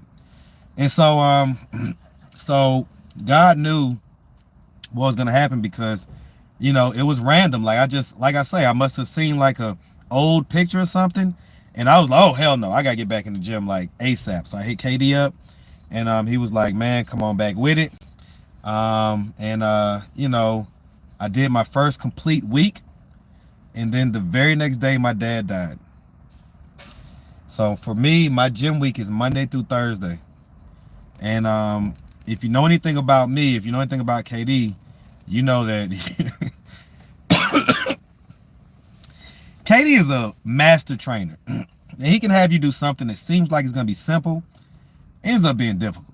You like, wait a minute, what? And so for me to complete that first full week with no excuses, I didn't feel like I was dead. I felt great. They have a chef in the gym now. Man, shout out to my gym, man. If y'all ain't tapping in with Incredible Fitness, and I'm gonna start putting those commercials back up, but just with the chef in it too, because it's a game changer. It's a game changer. The plates are reasonably priced. They're all meal plan approved, and they're delicious. So between all those different things, me getting back in the gym and making sure that I'm eating properly. As soon as I'm back in, normally I'll get back in the gym and then kind of start eating right as we go along. Well, the first week I was like on it. I swear I saw my body change like after that first week. Now maybe it was just in my head, but I was like, damn, I think I see some differences already. And that's because I was eating really well, like, you know what I'm saying, really clean and high protein, really clean diet, you know what I'm saying? A lot of veggies, a lot of avocado, all that good stuff. And because I was just getting through my workouts really well. So the point that I'm making is that had I not had all that stuff happen, I probably would have been in a real bad place right now, because the number of things I would have had that would have availed themselves to be something I've been depressed about, right, would have been too many. It would have been too much. So, you know, God knew I didn't need to also be depressed about my whole gym life and my body and everything else. So I'm so glad that I was able to get into the gym the very same week that my dad died. I had just completed my first full week, and the next day he died. And again, it's one of those things to where in my gut, I know that my dad was proud of me for that. My dad was Superman to me when I was growing up. Like, to me, from a kid's perspective, he looked like a muscle man. He looked like a muscle man. Now, of course, 80s and 90s muscles are different than like 2010s and 2020s muscles, right? So what we used to consider a muscular frame is like mid now, and now, you know, so, but even when I look back on pictures when he was younger, my dad gave me some really good genetics when it came to my chest and my arms. So even before I was working out, I always had a nice looking arms and chest. But even like when I worked out, it like, those were the first two things that like look good right away. You know what I'm saying? My chest and my arms. And so growing up, my dad was like Superman to me. He looked like, you know, a superhero, right? And so when I did my bodybuilding show, what was that? 3.5 years ago. And, you know, won first place, and, you know, I was looking great. I had my 6-pack, and everything was looking just great. Man, my dad was so freaking proud of me. He was so proud of me, man, because he worked in the gym when he was younger, you know, before he met my mom. He worked in the gym. And so, you know, he was into gym stuff a little bit, but he wasn't like a gym rat or nothing. But just to see me like get into that level of physical shape and to do the bodybuilding show and to win first place, man, that made him so proud. So there was so many things that have happened like that. I look back on it, I'm just like, I'm glad that it happened in the timing that it happened, because if it wasn't in that timing, it wouldn't have went down the way it did. So anyway, how did you do with Katie in Houston? What do you mean? Oh, I didn't do a show in Houston. When I went to Houston the last time, I was half out of shape. I definitely wasn't in no position to do a show. I was going there to do this thing called Ebony Fit Weekend. So it's basically a bunch of fit influencers or otherwise people that are into fitness. And they congregate to Houston in the spring, Atlanta in the summer. And they just get up and do like a bunch of workout classes, a bunch of networking. It's lit. It's lit. Like, if you ever want to see what Black Heaven may look like, go to Ebony Fit Weekend. Okay? Again, if you want to see what Black Heaven may potentially look like, go to Ebony Fit Weekend. Okay? What up, Ask For It TV? What up? What up? Okay? So yeah, like Ebony Fit Weekend, guys, it usually happens in July here in Atlanta, and it usually happens in April in Houston. And so again, if you ever want to see just literally like the most beautiful people, like, you know, Ebony Fit Weekend looks like God sculpted like a bunch of black and brown bodies and put them all in the same place. That's what Ebony Fit Weekend looks like. It looks like, well, damn. Everybody here is beautiful. Okay, so if you ever want to see that, Google it and keep up with the dates so you can make plans to be there. You might want to get in shape because you're gonna fill out of place a little bit if you're not. But other than that, yeah, that's what we did in Houston. So, all right, I think I'm gonna get out of here in a little bit. I feel honored and blessed to be a part of this live. And the others, you're a real man. Obviously, it's because your real man raised you. God rest his soul. Thank you, Drea. Thank you for that.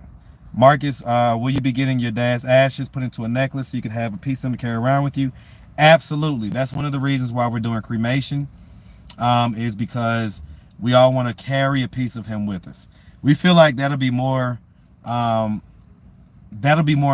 than just having him at some grave site that we probably barely visit. You know what I'm saying? So we feel like taking him and having him with us will feel more connected to him than just, him being at a grave, you know what I'm saying, and stuff like that.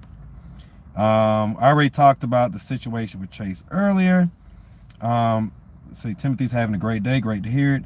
Mark's gonna sleep light tonight. Nice healthy dinner, hot shower, all this ball and this not right, because I can guarantee you I'm gonna probably cry again. You know what I'm saying? So yeah, after all this crying, hopefully I have me a really good sleep.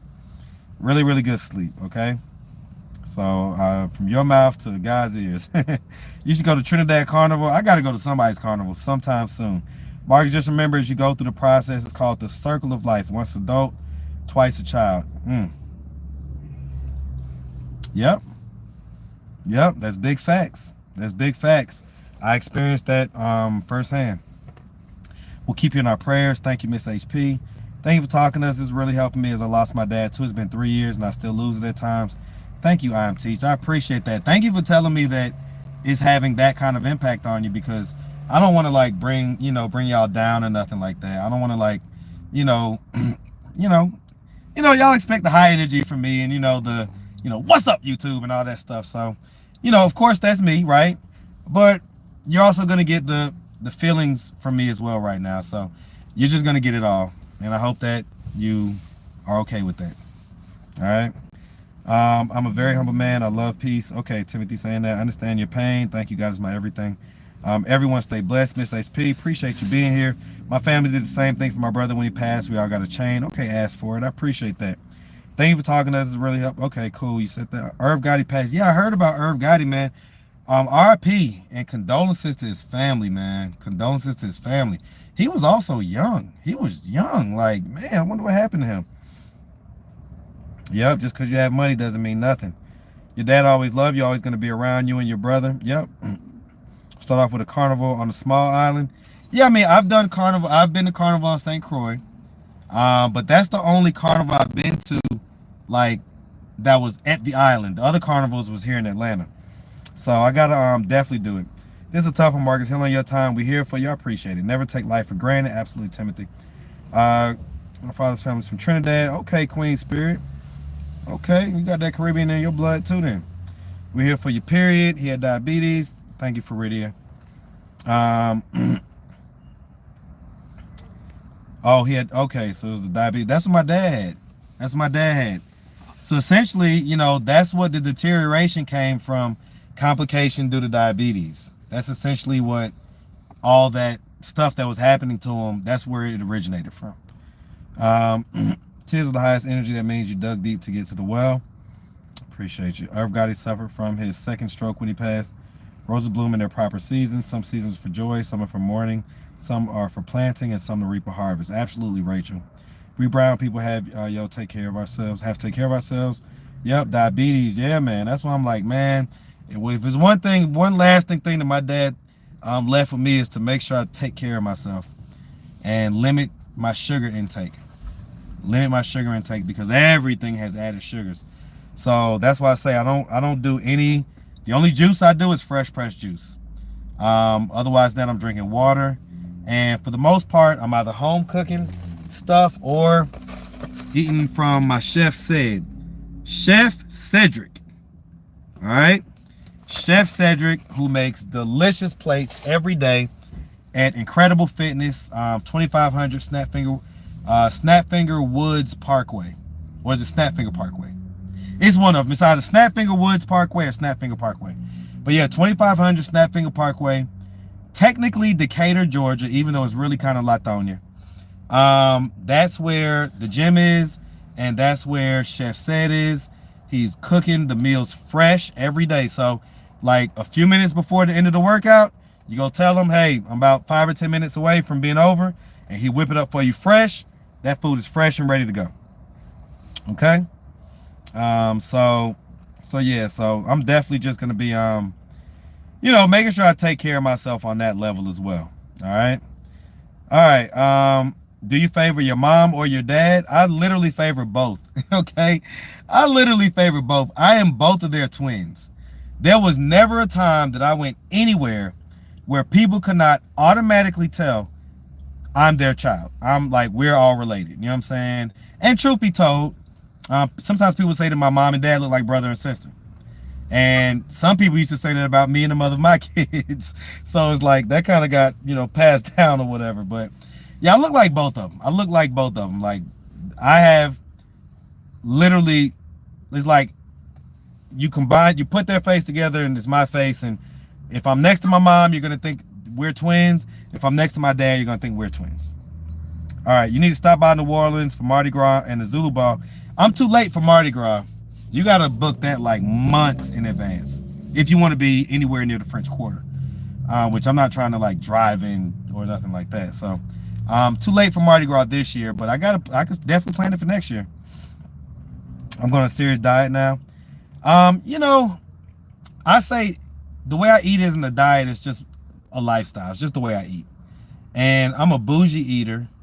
And so, I definitely have my street food. Y'all saw me eating the Cuban and stuff like that. But for the most part, I get my food from the farmer's market, right?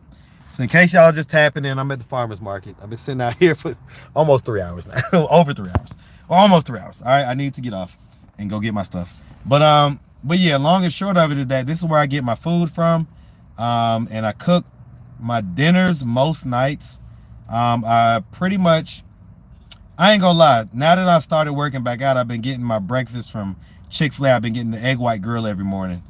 It's got the protein that I need and everything else, so whatever. I'll take a little bit of bread. It's all good. I'm working it off. So I get my egg white grill in the morning.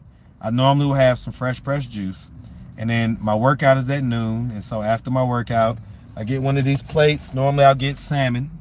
I like my salmon cooked rare or medium rare. And then I go out, work, do all that stuff, come home, edit, blah, blah, blah, and then I whip up dinner. And dinner is typically very similar to what he whips up, except that's where I might have like a steak or, some chicken or something like that. If I have a steak, I'm very particular about my cuts of steak. So I normally will either do a filet mignon cut or a ribeye cut. I'm not, really a fan of a whole lot of other cuts unless they're marbled well. If they're marbled well, any steak that's got nice marbling, where it's nice thin, thin lines of marble, thin whatever, fat, yeah, I'll take that. But if the marbling ain't good, I'm good. I don't rock with it. I don't like tough steak and stuff like that. So that's pretty much how I eat. You know what I'm saying? If anybody wanted to know, it's not like it's like this major diet or anything like that. I'm just particular about things, All right. Treating people are hilarious. My fancy has diabetes and I fear that disease. I'm sorry to hear that, love. Marcus, I'm sorry for your loss. Oh, what up, Loretta Brown, man? Appreciate you popping in. The Irish went ATL, man. You are a big time supporter, man. I lost my mom 3 years ago, and I still lose it at times myself. I definitely understand how you feel. My condolences to you. Absolutely. It's an honor for you to allow us to walk with you within this time.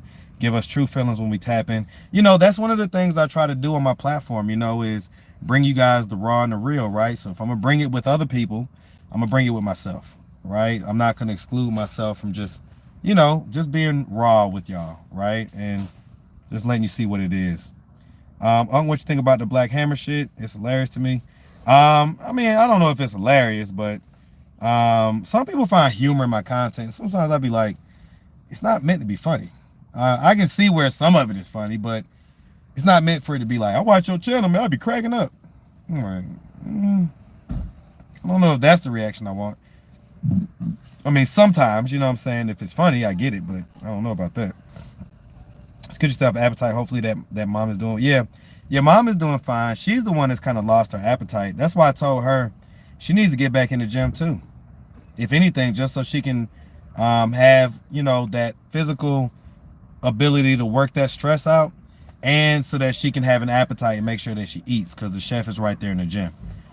So that's one of the things that we talked about before I got on live, was that she needs to go ahead and get back with KD, because believe it or not, my mom worked out with KD before too. She loves KD, but all women love KD for the most part. But she loves KD, and so you know, yeah, she I think that she 100% needs to do that. All right. To be absent from bodies, to be present with the Lord. Definitely, absolutely. Let's see. Rest in heaven, Dad. You all have a type, so sweet. That say that happened when y'all been together forever. Oh, talking about start looking alike. Yeah. Could you show a picture of your dad one day? I did. I showed plenty. I'll put some up on my community wall, or when we do the funeral, I'll, you know, put the program up there, something like that. Love those that are still here. Tomorrow's a promise. Any of us? No, for sure. I am terrific, for sure. Let's see. Me too, says Hazel. I think you take a break from YouTube and get your healing first. I have. Timothy, if you haven't noticed, you go look on the main channel. I haven't posted much pieces of content in the last week. But thank God YouTube loves me, and they're spinning my old videos, so my views are still where they are, so my money is still where it's at. So, you know, as long as the money doesn't fall, normally I'm good. You know what I'm saying? I don't really care where the views come from or anything like that. We need to encourage more movement and healthy eating in our community. All these heavily deep fried foods, so many refried processed carbs, a lot of black men are impotent. Yes, Rachel, that is 100% true. That's why I tell my guys, man, like little tips and tricks, like to make sure you're getting that beet juice. Make sure that you are getting some beets. Okay, hold on. This is the mother of my kids. Oh, shit. I'm supposed to pick up Mookie at 6.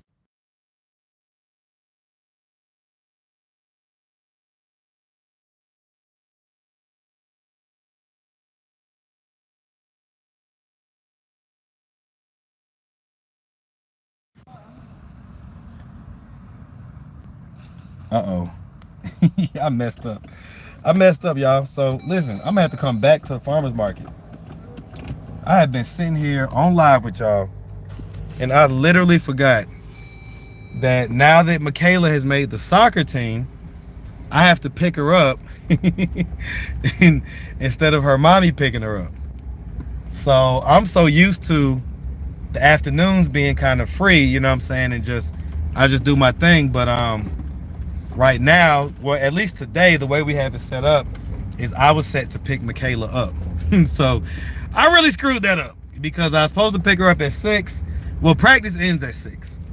Okay. So, but the good thing is that the varsity practice doesn't end until 6:30. So she could really kind of stay there until about 6:30, but still, like, I really screwed up. Okay. I really screwed up. So I'm sure she's gonna be calling me within the next 10 minutes, like, hey, where you at? And I'm gonna have to be like, oh, I'm right up the street. I'll be there in 10 minutes or so. So I messed that up. All right. But I definitely appreciate y'all. Definitely appreciate y'all talking to me, man. I appreciate y'all talking to me for sure. Yeah, I know, right? You have a lot on my mind. Listen, man. Yeah, Mookie, like my kids, I have some of the coolest, I ain't gonna lie. My kids they're on certain levels, they're spoiled for sure. And people tell them that all the time, right? They're spoiled. Like when they say some of the things they say, it's like, who am I talking to? Like, you know, you don't live in Beverly Hills, right? Like, this is not Beverly Hills 90210. This ain't that. Uh-oh, there's Michaela right there. All right. So what I was saying was, though, is that I do have extremely cool kids, and they don't be tripping about too much. Like my kids don't really ask for like a lot of gifts and stuff, like, cause they get stuff throughout the year. They don't have to like have this big Christmas list or this big birthday wish or anything like that. My kids are just super chill. and cool. Like, they're just not like the rah-rah type. Now, they can be emotional, okay? Especially my oldest. She can definitely be a crybaby. Okay, hold on. Let me call her because she's calling me. All right. She's going to be upset a little bit. She's going to be upset. She's going to be annoyed. So let's see. Let's see how annoyed she is. Now, she was just calling me, but she ain't picking up her FaceTime. This type of stuff, I'd be like, now look now. How you calling me and not picking up? She probably called mommy. Hey, mommy, daddy didn't pick up. Lord Jesus. All right, let me just call her on audio. Let me call her on audio.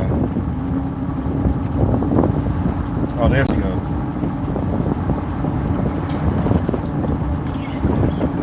Hello. I will admit I forgot that that I was picking you up today. So I'm coming from the farmer's market, okay, and I'm on the way there. You say what?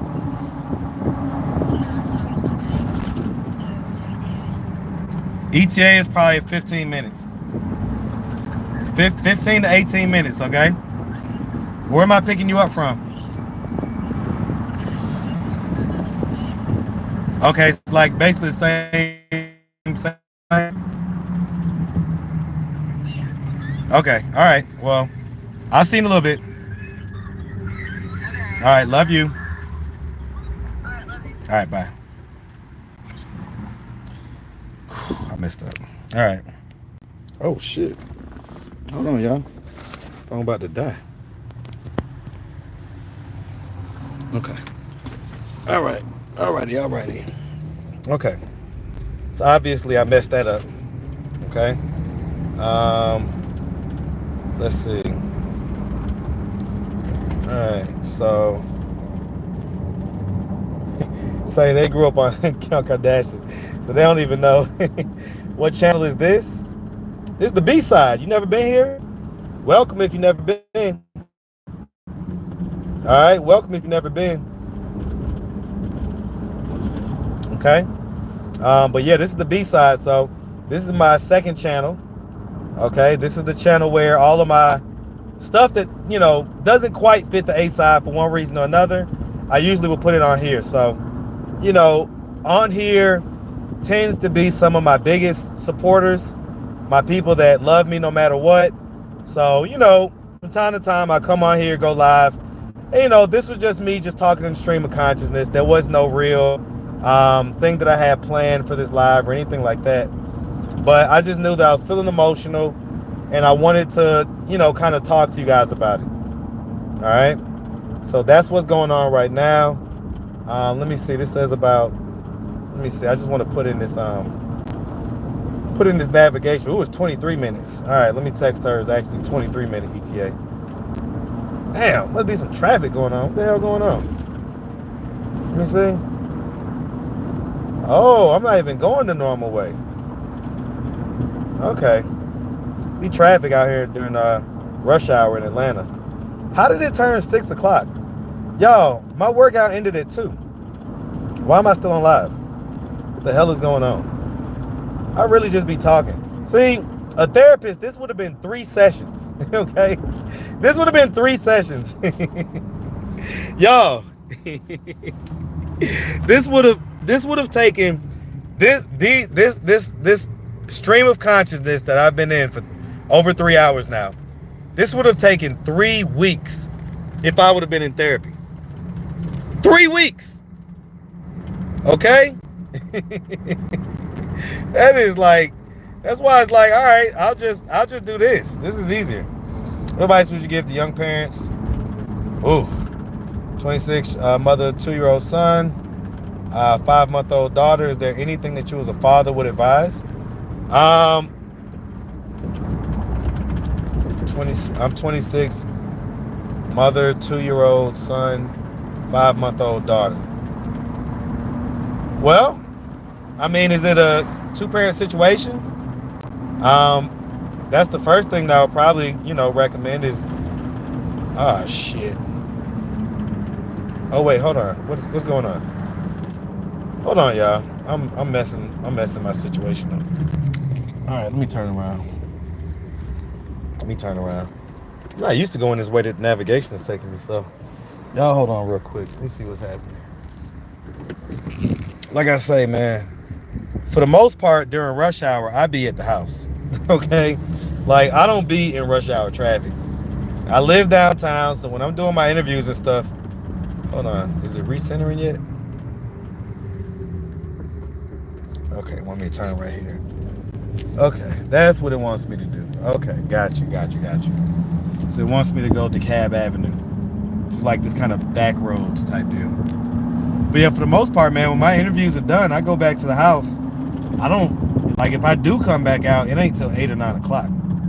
I cannot stand Atlanta rush hour traffic. It is literally the worst.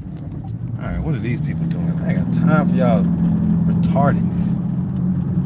Okay, he wants me to go right here. All right.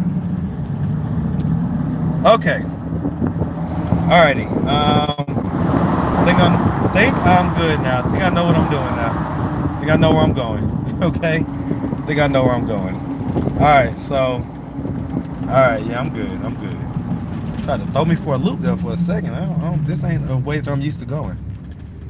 All right, but we're good. It's that back way. Tell you, these are the parts of Decatur.